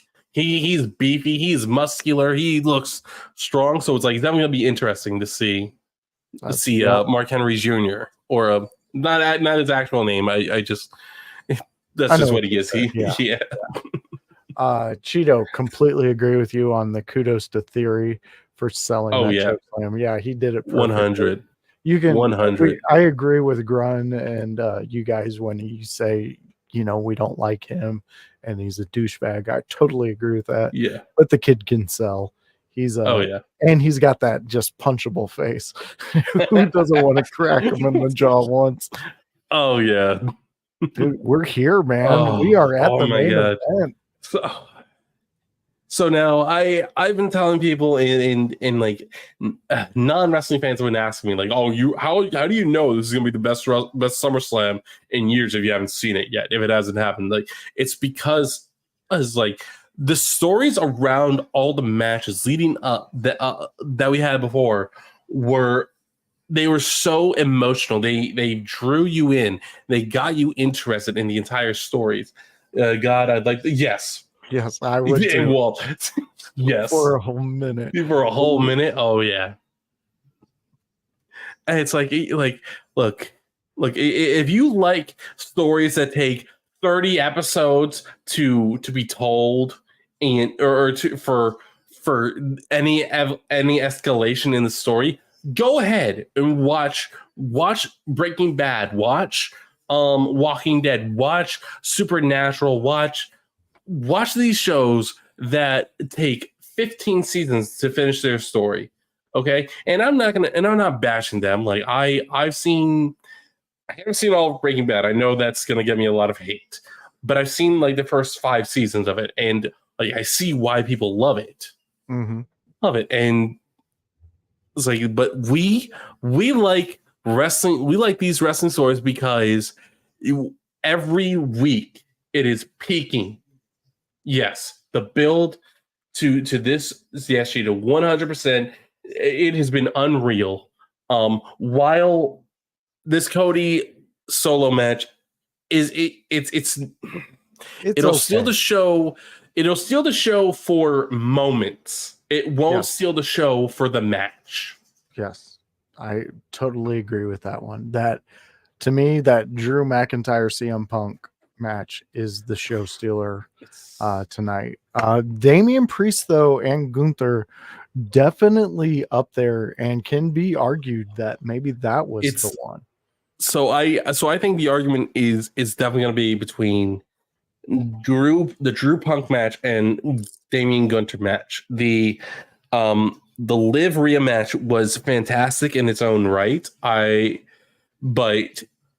they set the standard, they set the bar for the show. That Sammy and Braun were never going to. I don't want to throw heat at the match because it was a very good match. It was a great match. You're just speaking facts, though. Yeah, and I know exactly where you're going. It just was not going to be match of the night, but it was going to be a match everyone wanted to see. And you know what? That's a win. That's a W. Take it. All these matches, everyone wants to see. It's just different levels of how much they want to see it. Yeah, Cheeto, I have thrown that theory out there too. I have a whole theory that Roman does side with Solo, and basically he allows Solo to hang himself for a good few months and then completely turns on everybody. That's where I'm at with that one. That's one of my theories. There's multiple theories going around the In Your House crew on what we think's all going to happen in this match. I think the most impressive one and the most exciting one would definitely be the Hikuleo coming and addressing Solo in which of saying that he has a message from Roman and Roman's not happy. And then we also get Heyman and Jimmy with Hikuleo to just cement the importance of seeing Hikuleo for the first time on a WWE stage. So Cheeto is saying that he hopes Cody retains. Yes. I kind of don't. I want to say I don't see them putting a title on Solo right now, but we also said Friday wouldn't happen. And well, SmackDown happened. Yeah. And Solo is just looking intimidating, walking out to the ring. And Jesus Christ. Yeah. Look at what we're seeing here with Cheeto's comment. Or even bigger twist. DiBiase returns and Legacy is reborn. DiBiase can't unless the warden at the prison and the state that the prison is in allows him to leave temporarily, and WWE is okay with this. He is currently serving time for tax fraud. Okay, but Jacob wasn't allowed to travel internationally, and WWE pulled some strings because they wanted that moment. True. So let's just see. Are they really into a Legacy being reborn? If we see it, we know they are. Cheeto, I am with you. Let's start this. Let's I am see if we can against get this. this going. I am against this all in entirely. I am not against the idea of a new version of Legacy, but I'm against the old version of Legacy. Like, you want to put Randy in it, go ahead and do it. I'm totally okay with that. Ted DiBiase Jr., I thought was never a good wrestler because you have Cody talks about has talked about this on and Inside the Ropes show where there was a 6-man tag, Wade, Cody, Ted Jr. versus Daniel Bryan, Ezekiel, and Sin Cara. The match was supposed to go 20 minutes. It went 8 because Ted DiBiase forgot to kick out at the 8-minute mark. Well, maybe he thought that And was a better play. No, my understanding is that he just forgot. I believe he's an idiot because Cody at this point says he's thinking, let's rush them and attack them, but Wade's halfway up the ramp, almost backstage, because he's like, this is fucking ridiculous that this idiot did this. When Ted and Cody get backstage, Ted says, that referee shut the fuck on me. And it's like, okay, so Ted DiBiase Jr. is a fucking idiot. Yeah. Pharaoh.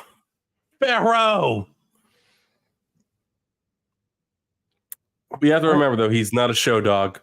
At the first AEW show, he had him come out on the entrance. Pharaoh was very much fighting him and Brandy on coming out on stage.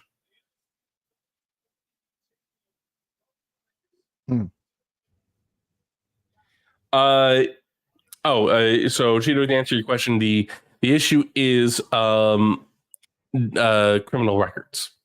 Jacob Fatu has an armed robbery charge from when he was younger. Yeah. The Usos, because both of them have DUIs or DWIs, and Canada has a problem with that. But in recent years, yeah. So if this armed robbery charge was recent, WWE would have said absolutely fucking not. Absolutely not. So this Arn fucking Anderson. I didn't want to interrupt you. No, yeah. Oh my god. No, but I'm like, it's incredible to see. Yeah. I'm trying to pay attention as well because they're giving him a long entrance. Yeah, they are. My god. The matches that man's had.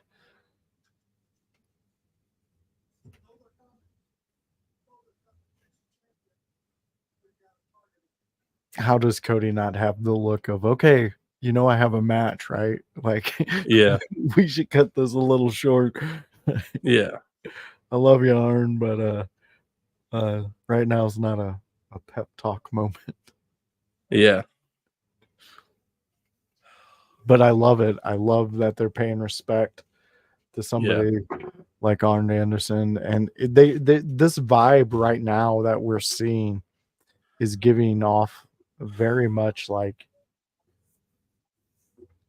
the company is behind him to go and take on a monster known as the Bloodline, not just Solo Sikoa, but the Bloodline themselves, and the complete dominance that this group of pure running wrestling monsters has created that Cody has to go up against. Cody has to defend this thing that his family was not able to even achieve, not able to touch. I mean, his dad was one of the best to ever get in a ring and wear a pair of boots, but never held the title. And Cody is now doing it. And go back 10 years ago, who would have said this moment would even exist in front of our faces? No one. Like the closest you got to this was Cody and Goldust being tag team champions, and it's like they fought so hard to make that happen, to make that something special. They fought so hard, and like they So did got the it, and fans. yeah, and it's like so you may have seen glimpses of it.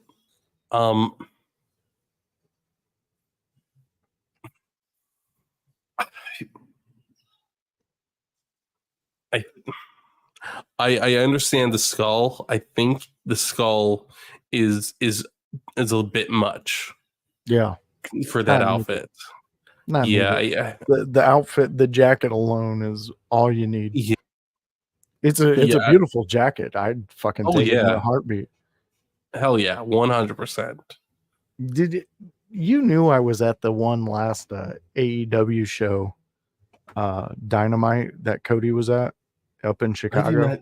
You were at that one. I did not know that. No, I was at that the was the one one. where he threw the belt out in the crowd, and the crowd like yelled at the kid to throw it back, and they booed Cody out of there. Oh my god, Dude, I was so heartbroken. I was telling Yeah. everybody around me, I was like, I'll fucking fight any of these guys. Give me that Yeah, belt. I'll sit there and I'll fucking seriously. tell Cody how much I love It's him. like I'm a fuck you. You're okay. Oh, I want to say a word, but he got me in trouble earlier this week. I'm not going to say it. But Yeah. fuck you, Yeah. fan. Fuck you. Some fan has overrated. It's like no. Like how dare you? Yeah. How it's like seriously? It's like, okay, look, maybe this title reign isn't earth shattering. It's not. But you know what? At the same time, it's like they're not trying to make it earth shattering. They're trying to No. make it good enough that that fans can get behind it. That's it. And it's like that was the goal, because like, I'm sorry, do you want a title reign that is earth shattering from Cody Rhodes that dwarfs Roman Reigns' 4-year title reign with the bloodline and the amount of storytelling, the amount of character building, the amount of dominance?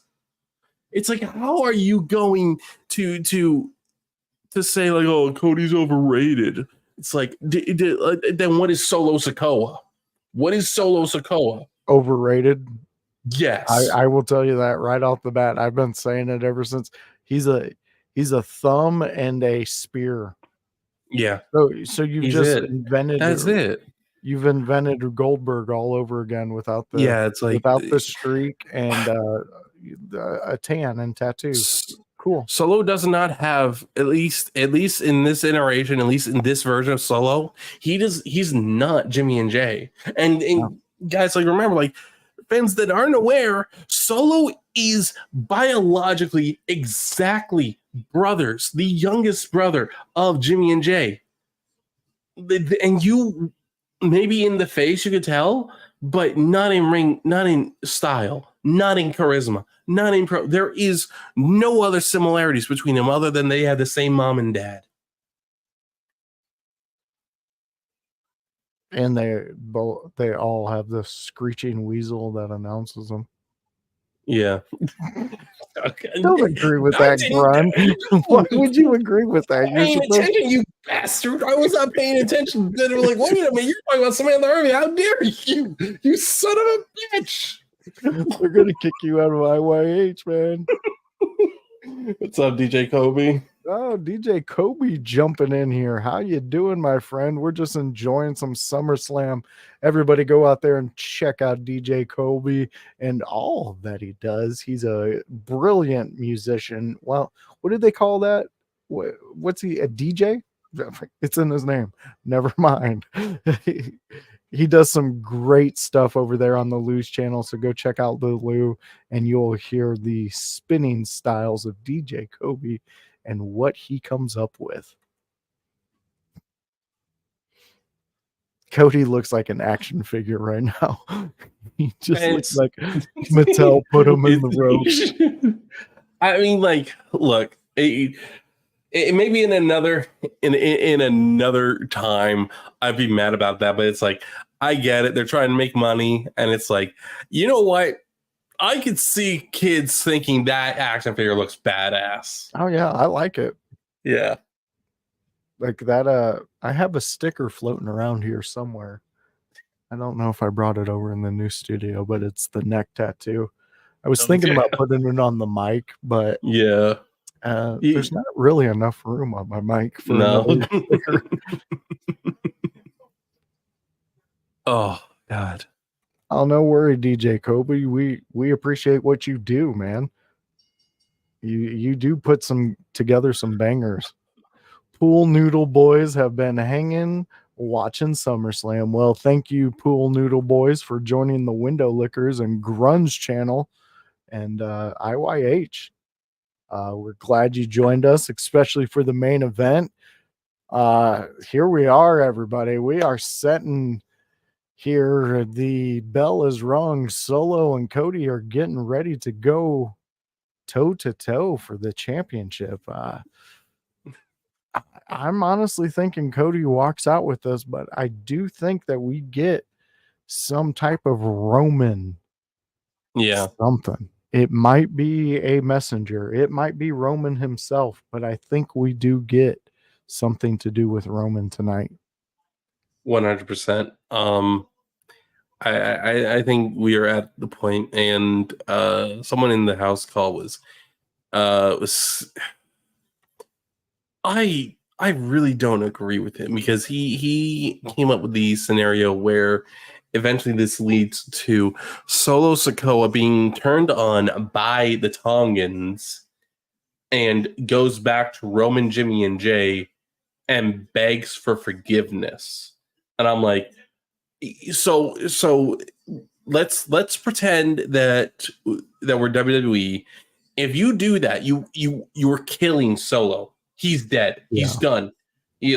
Because you've been building him up as this badass bastard for over a year, and he goes back and begs the guy that he was trying to overtake for forgiveness, and Roman forgives him. It's like, dude, I get that you want to that WWE probably does want to protect Solo, but it's like that kills his career. Just like how if LA Knight lost, I'd tell you I don't care about LA Knight anymore because literally he's just there for matches. It's the same thing with Jey Uso right now. It's like Jey Uso, he is great. He is charismatic. He's great in the ring, but he doesn't win a lot of big matches. Where's he at this PLE? He's not on it. Exactly. And he should be. Why? Yeah. Why are we sitting here not seeing him in at least some type of match? I'm agreeing with everything that you're saying, Grun. You're really hitting on a lot of the points that are being said out there, and some new points like what you were talking about with Cody coming to the ring. Come on, we are in an era where we just had a historical run through Roman. Yeah, we didn't need a historical run from Cody. No, we just needed something different. Yeah, it's like, do you want to undermine all the work? Because Roman came back in 2020 from he wasn't so I think it might have been, I think at the same time he was staying away because he was afraid leukemia would come back, the leukemia would come back. Well, it did come back a couple years prior, he did conquer it again. He got lucky and knock on wood, it doesn't happen again. And he came back. The fans had very low expectations. Their expectations were they were going to hate whatever Roman did. That was the general expectation of fans. I did not have that expectation. I had the expectation of please do something with him, please, because I want to like him. I want to love him. And they did. They put him with Paul Heyman. Yeah. They spent years. They rehabilitated Roman Reigns. They made people fucking love Roman Reigns again, or at least for the first time.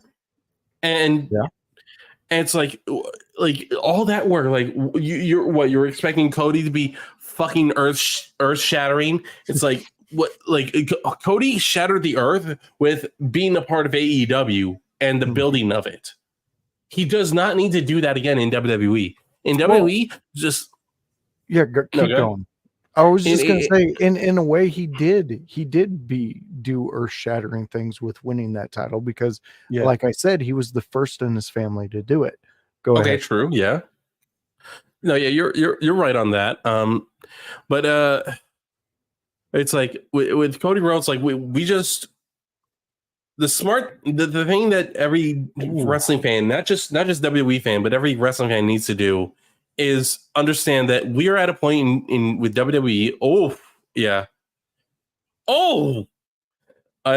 We need to understand this is at a time where we need to stop expecting, hoping WWE to raise the bar, because they've already raised it. They've raised it to a level that we have not seen since the early or mid 2000s. And this bar is higher than where that is. Maybe it's Attitude Era high. Maybe it's higher than that. I think that's an argument. I think that's a debate. But I think we're all in agreement that this is the best product WWE has put out in years. Yes, I will full-heartedly agree with that. And I know I'm on my rant, but it's you're good, man. But it's like, Cody, like I'm just happy that we're seeing good promos from him every week. We are seeing good matches from him every time he wrestles. We are seeing him make fans believe in him every time he does something. 100%. He clocks in, he does his job, exactly what we need him to do. And like I was saying, his title run does have some historical value. I was just saying that to say, like, the fans that want him to have a historical run, well, there's your mark for his historical run. And it may not be what you wanted, it may not be what you think is needed, but it is what was needed, because we aren't done with the bloodline story. The bloodline story is still kicking, and it's just on pause right now in one section of it. It's continuing in other ways. So we're to sit back, we're to watch this one, and like I said before, like with the Wyatt Six, let's just not expect anything from the bloodline story. Let's just let it unfold, because have they not given us for years proof that they can write for the bloodline? I believe they have. So there it is. He got it. Solo or Cody finally got it. Yeah, he got it. Solo stopped it at the very beginning of the match, and I was like, "Oh shit!" Cody that elbow. He's gotten so good at being in the right position at the right time in ring. Yeah, he has. Like a lot of his movesets, when he gets them reversed, he has to be spot on. Or that shit's not gonna look right, and it's not gonna land right. Yeah. What you were saying earlier, when was the last time a referee checked to see if the referee did it? Yeah. Like, oh my God. He just did it. The referee checked to see if Cody's shoulder was on the mat. That's what I'm saying. WWE's watching what we say. Yeah. When IYH goes live, WWE tunes in. No. We really do not believe our egos are that big, people. No. That's just a joke. Yeah. No. I mean, look, Wrestle Talk has gotten lucky, I think, twice. And then you have a bunch of other people that have gotten lucky. But if you look at their communities, like they've been going hard for like 5-10 years, or it was 7-8-10 years plus. Yeah. Very It's, true. yeah, and they found ways to get a lot more attention on them quicker. Where we're still working on it, but you know what? Like other people have done it, we can do it too. Very true. Damn. I really want to know, Solo, what do you care if you hit a referee? Yeah. What do you care? Yeah, it doesn't make And any. no, it's like Solo, you've not shown that you are this mastermind. You've shown you're just a freaking animal. Yeah. Yeah, I agree, And but it's like, why didn't you, it's like you're telling me that you told the Tongans and Fatu, stay in the back, don't come out at all during the match. If I'm Solo, I'm thinking people are why do you guys sit back here? Come on down. Yeah. It's bloodline rules. exactly. It's like, dude, you are not about strategy. You're not like this. And it's like, I get that's the story they're telling. And it's like, okay, like if this is your goal, like, yes, I hate Solo's guts. I hate everything about him, but I don't think you're going to get him over. I think you may get him over for a minute. You may get him over for the extent of this bloodline story, but afterwards, when he has to figure out who he is outside of being a Samoan and outside of being Jimmy and Jay's brother, who is Solo Sikoa? You know, when I'm listening to you say exactly that, because you're hitting on a point that I like. It's very curious to me that Arn Anderson was who Cody was speaking to. When you look back on it, Arn Anderson, there was a moment in the Four Horsemen he had to wonder, who is Arn Anderson outside of the Four Horsemen? What does he represent and all of that? And then he realized he had to get back to being the enforcer, being the guy who's not the main guy in the Horsemen. And so I find that very interesting, that another man's career maybe might be something Solo should look at and see how he did it and see what made Arn Anderson that intimidating. Because I've always compared the bloodline, the original bloodline, to a modern day Four Horsemen. It's just we are now into the moment of they've turned into a Samoan NWO, because there's so many of them. Yeah. Like, which bloodline are you? Are you red and black or white and black? Yeah, I hear, and like there's nothing wrong with looking to the past for inspiration. Like Exactly. MJF in AEW, like one of the big things that make fans love him is that he adopts styles of wrestling and promo cutting and character work that was used in the 70s, 80s, and 90s, and a wrestling style that is much more old school than new school.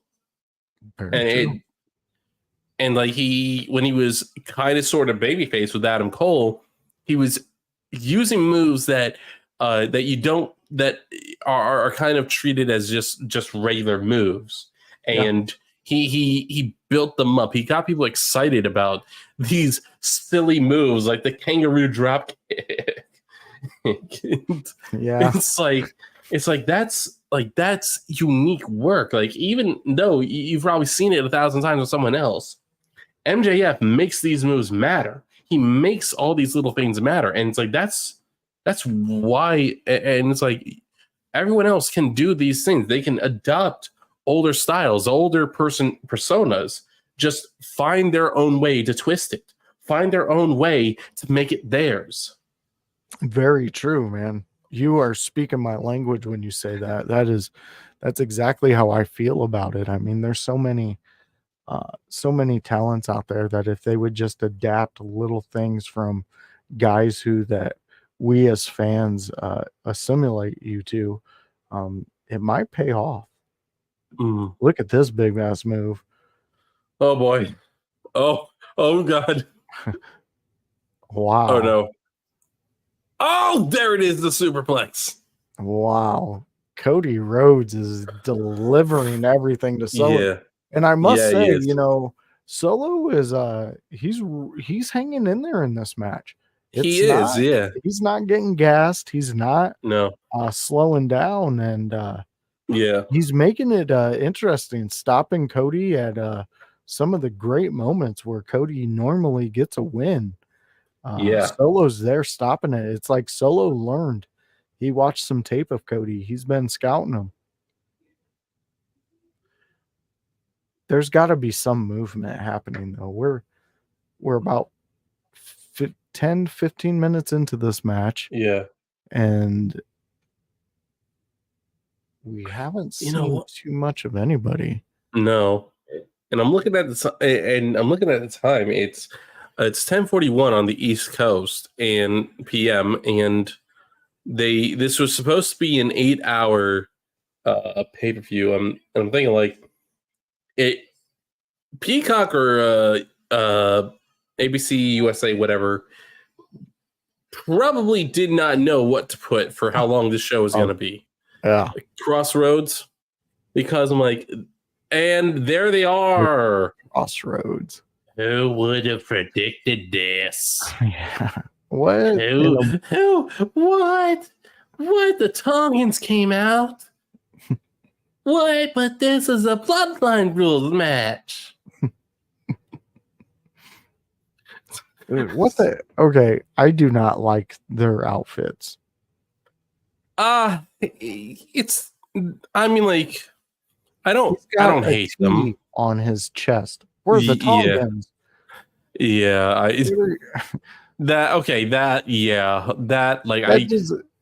be happier. I'd be happier if it was exact copy to Tama's outfit. Yeah. But why a T? What? Because I don't know, because they're both their names are the one's name is Tonga, 2 T's. Is the other one is Tonga is only 1 T. It doesn't make sense. Kevin Owens has returned. Kevin Owens is back, so we're going to see him come out and save Cody. We're probably at this rate, we're probably also going to see Randy come out in a few minutes.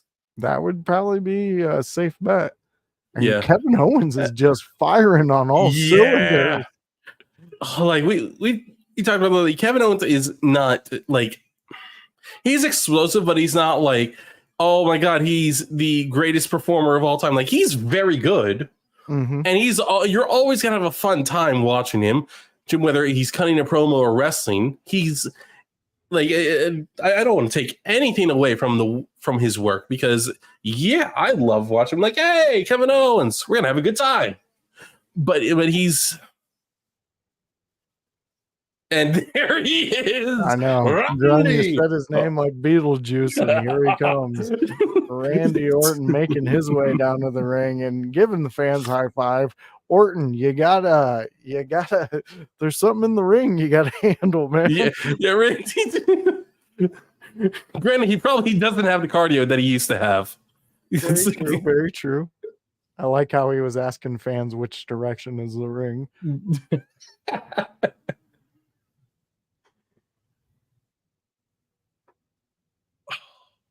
I wish they would have let KO do the stunner and then him pop right up, and then Orton hit him with the RKO. Yeah, like that. I don't see why you didn't do that. This is. Here we go. This has got to bring someone out. We're forgetting something. Not all the new bloodline has come out yet. Yep. So where is the wild man?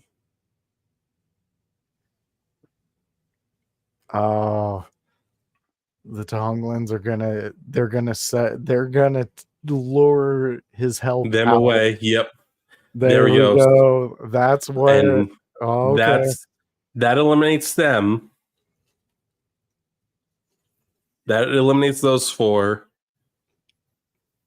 Question is, if we're right and that Cody wins, who stops Jacob Fatu? Because there's a couple options. It could be a returning Jimmy. It could be Roman Reigns, or it could be a debuting Hikuleo, possibly going under the name Talatanga. And for those who are still like, oh, it's Zilla Fatu, he's contracted to wrestle at another show tomorrow. Yeah. I don't. And It's like WWE does not play that game, so no. You can argue that they do but I mean, like at the same time, like the Stephanie McCurr stuff, like it could be the Stephanie just really wanted to be in WWE really quick. So she's just like, sorry guys, I this is my dream. This is my dream over here. I want to be a part of it. oh my god. Okay, so you're a little bit ahead of me. Let me. I'm sorry. Oh Yeah, there the stairs. oh. Sorry about that. That's all right. Like wait, what the hell happens? Like, oh my god, the stairs almost killed Cody. Yeah, it was just the stairs. Nobody extra came out. It was just stairs flying. Jesus Christ. I seen them bounce off the top rope, and I Yeah. saw Cody laying there, and I was like, oh shit, he's dead. He's gonna die. See, and this is another thing that I really dislike about Solo. He has so many wasted moves in a match. Yeah. Wasted moves. The hell? I don't know what he's setting up for, but I don't. I'm looking at him like I don't think Solo knows what he's supposed to do. I don't know what this is, and it's not okay.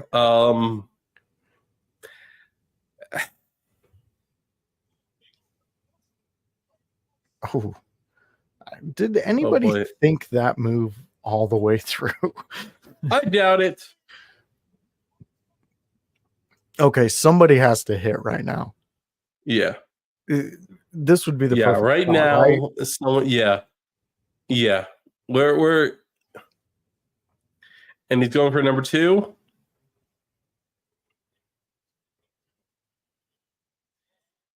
Hits it. Going for number 3. No one gets up after number 3. And here he is. That's okay. We're there. All right. It's Jacob. So fans, the wild man is here. There's a guy I work with who looks like him. And oh my God. I told him the other day, I was like, man, I came in here and I was like, Jacob 52, are you working here? And he was like, what? I was like, dude, you look just like this crazy ass wrestler.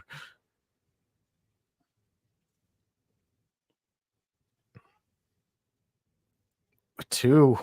Oh shit. Sorry, Grant.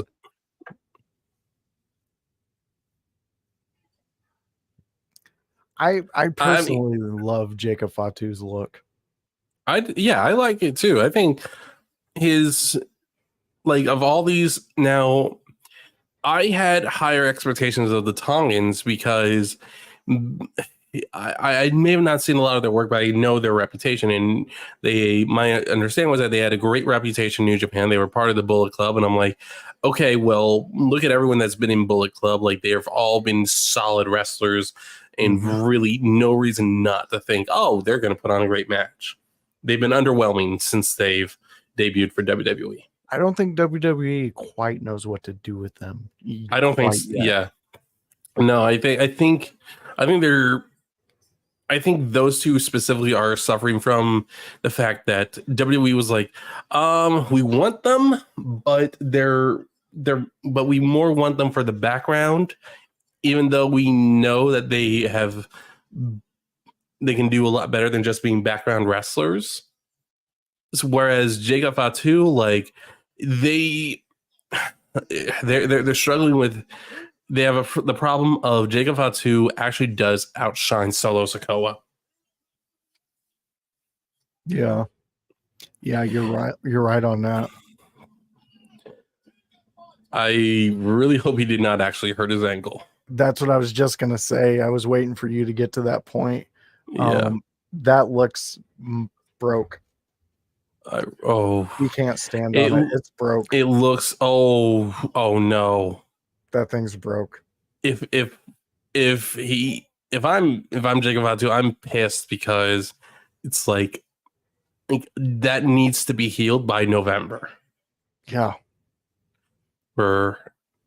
And hopefully hopefully it's a sprain. Hopefully it's nothing too serious, dude. But the way that was not like in a normal stance when he tried to stand on it. Yeah, no, like you could. Ooh, I'm gonna say that it's gonna be the outside bone on his calf. Yeah.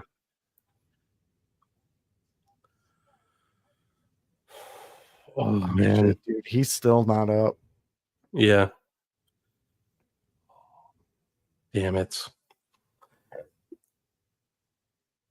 And so like if you've been watching my SmackDown reviews, like like I've been throwing a lot of hate at the bloodline, but it's like, dude, it's at the characters, it's at the story, and it's the kind of hate that they're looking for too. Did you just hit it? Something I can't read. Head of Okay. Okay, you're there. You're there. Yes. I know I'm a little ahead of you. Still,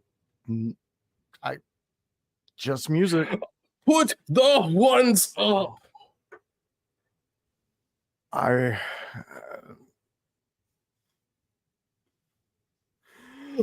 he is. That look. He's back. I don't know what OTC stands for, but back. Yep.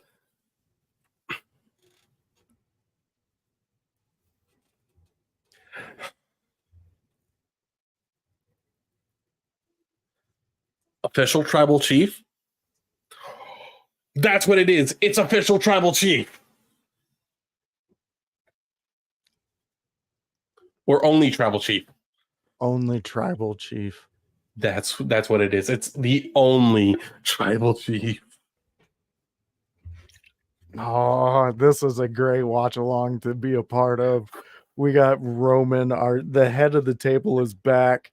Everybody in the stadium is excited except that creepy old dude that's off to the side. You see all the ones. He's just mean mugging Roman. Solo is not. Solo doesn't know what to think right now. No, Roman looks pissed. Yeah, Roman is pissed. Yes. Yeah. Okay. Yes. That is what we need to see. Yes. Oh, and man, he looks so good. He looks so freaking good. Oh, yes. He's looking at Cody now. Yup. Just look how hero-esque he looks. Oh, right yes.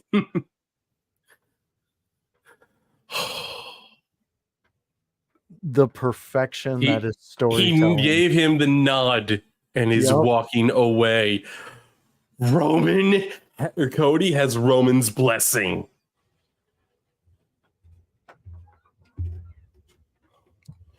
This is incredible. Do it, Cody. Roman's walking away. He's not stopping you. Cody, pin him, motherfucker. Get up there, Cody. Come on. Cody. Look at Roman. Roman's like, what are you waiting for? Roman's like, what are you waiting for? Do it.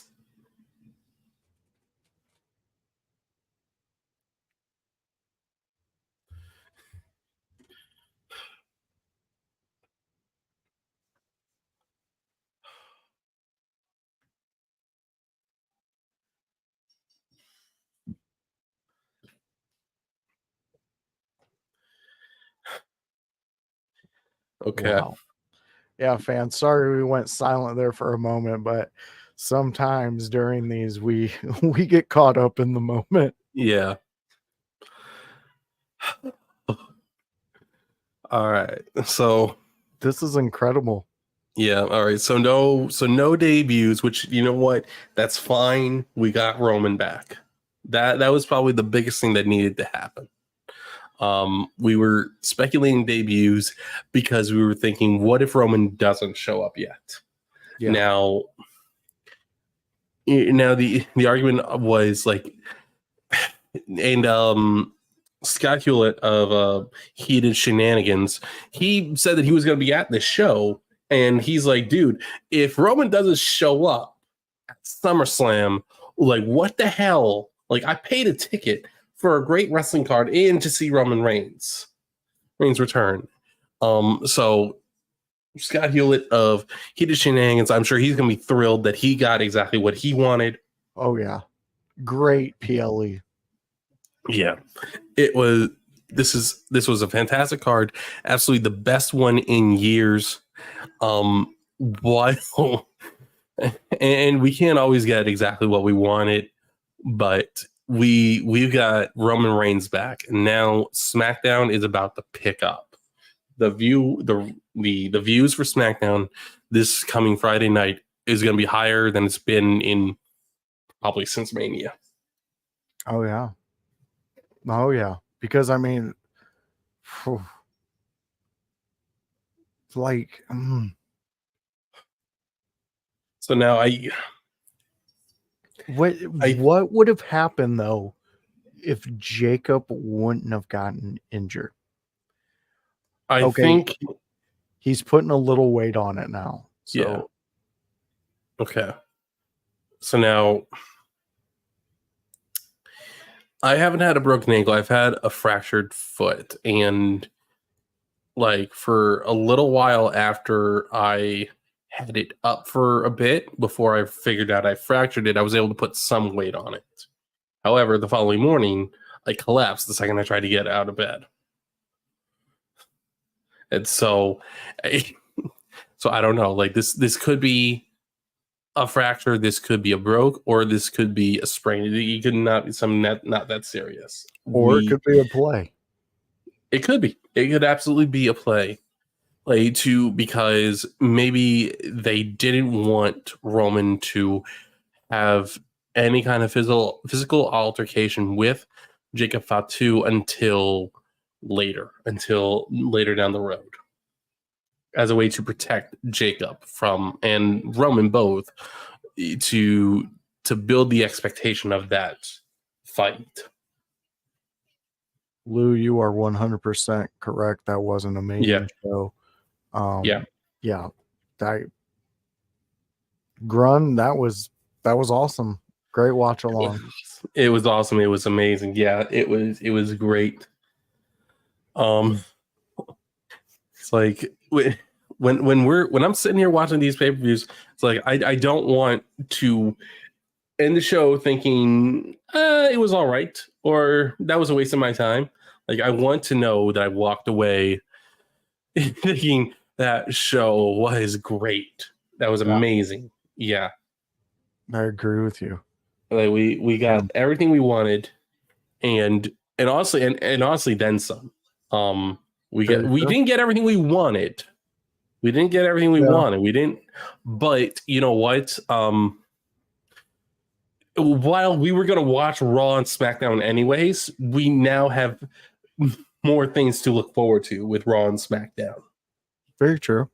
Yeah, very true. Because I mean, yeah, they took away what we really enjoyed, but they also gave us something that we've been asking for. Yeah. So I'm gonna call it an excellent PLE. We have a new LA Night run coming up. This sets up a lot of talk for tomorrow's fans.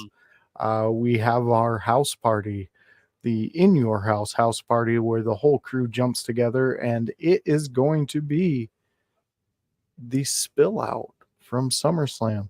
Everything that has happened, we are going to go over. We are going to give our insight. The whole crew's going to be there. So why aren't you going to be there? Oh, you are. You're going to join us. Great to Thank you. hear. We want to see you in the chat. Thank you. Thank you for joining us. The Lou, DJ Colby, Cheeto, all you guys out there. Thank you Yeah. for making this a fun time for me and Grun. Grun, thanks for hosting, man. This was a fun time. Yeah, it absolutely was. I am glad that you came on and enjoyed it with me, watched it along. I'm glad that all you guys came in and hung out with us. That is what I wanted. I just want hang out. Grunt Head Tattoo 2020. We'll see. Like hit that 50,000. Yeah, he told you. Yeah. He definitely told you Yeah. how to get that head tattoo. 50,000 subscribers, okay? Not 50,000 subscribers in total over a length of period of time. No, I need to see my sub count at 50,000, okay? Yeah. He gave you the assignment, fans. So go out there, go to Grun's page, subscribe. 50,000 strong will get Grun that head tattoo, and you know you want to see it. For me, I'm the voice, Joshua Joseph. You can catch me and Grun. We do this at a smaller capacity on Mondays with the Raw review show, where we take 3 topics and we get you ready for the next Raw and then send you off for Monday Night Raw, where you get to enjoy all the WWE excitement. And there's going to be a whole hell of a lot of it. And tomorrow night, tomorrow morning, afternoon, Yes. we will be a part of the house party. We will be talking to House, Hypocrisy Jones, possibly Paragon, and I believe we have Annie O'Neill joining us. So the crew will be there. You For need the to be first there. time too. Yeah. This is gonna be Annie's. Annie's been doing shows with Con with House, but now she's gonna do her. Hopefully, if everything's still in place, Annie's gonna show up tomorrow, and we're all gonna get to interact with her outside of our little text group. Yeah, so that's going to be exciting. And fans, join us. I mean, introduce Annie to the household, introduce her to the Sunday house party, make her feel welcome. And yes, the whole in your house bloodline should be there, and we will be strong and ready to rock and roll. We also have shows throughout the week. You have Jones on Tuesday, his smoke sesh, where Jones just talks, and it's a smoke sesh. You know what that entails. Don't be a square. Get there and let Jones know you love him. We also have, like you alluded to, the raw deal with House and The O'Neill. Raw deal. Yes. Where Hollywood House and Annie O'Neill sit down and they talk the spill out from the Raw. So you have me and Grun who give you the previews, and then they give you what's happened. So you get to check in to see if we know what the hell we're talking about. We also have the ECW watch alongs, where me and House and anybody who's available in the In Your House crew, we watch an old ECW watch along and we talk about it. We give you the history about what's happening. It's a very cool show that's going on. Also on that Friday, Grun's Room, where it gets a little grunny. You get in there, you get to hear what Grun wants to say and what he thinks about SmackDown. It's a fantastic show. It's one of our newer shows starting off, and it is getting some traction. You will start hearing it on the audio podcast too. It will be weekly available through all our podcast platforms. And then, of course, the house party, where you need to be tomorrow. Grun, did I miss anything? No, I think you nailed everything. Man. I think you even you told them that we talk on Monday nights, talk about our 3 topics on Raw. Well, but we are growing, we are building up, we are rising through the ranks. Occasionally we trip a little bit, but you know what? When we do that, we don't we give up. No, we say, okay, well, we're gonna get it next week. We're gonna get it tomorrow. We're gonna keep busting our butts to achieve our goals. Oh yeah. We're eating. In Your House is growing. Come be a part of it. As House says, get on or get gone. because the household, we moving mighty strong, and we want you to be a part of it. So come join us, join everything we're doing. And Grun, I'm out, man. I need to go eat some pizza. Yeah, this is what we call it for the night. Thank you guys for tuning in. Josh, again, thank you for joining me on this. We will see you guys tomorrow. And when we're done with the Sunday house party, enjoy your Sundays days and get ready for the work week. Sweet. So for me, for Grun, we will see you tomorrow, and then join us on Monday. Peace. Peace.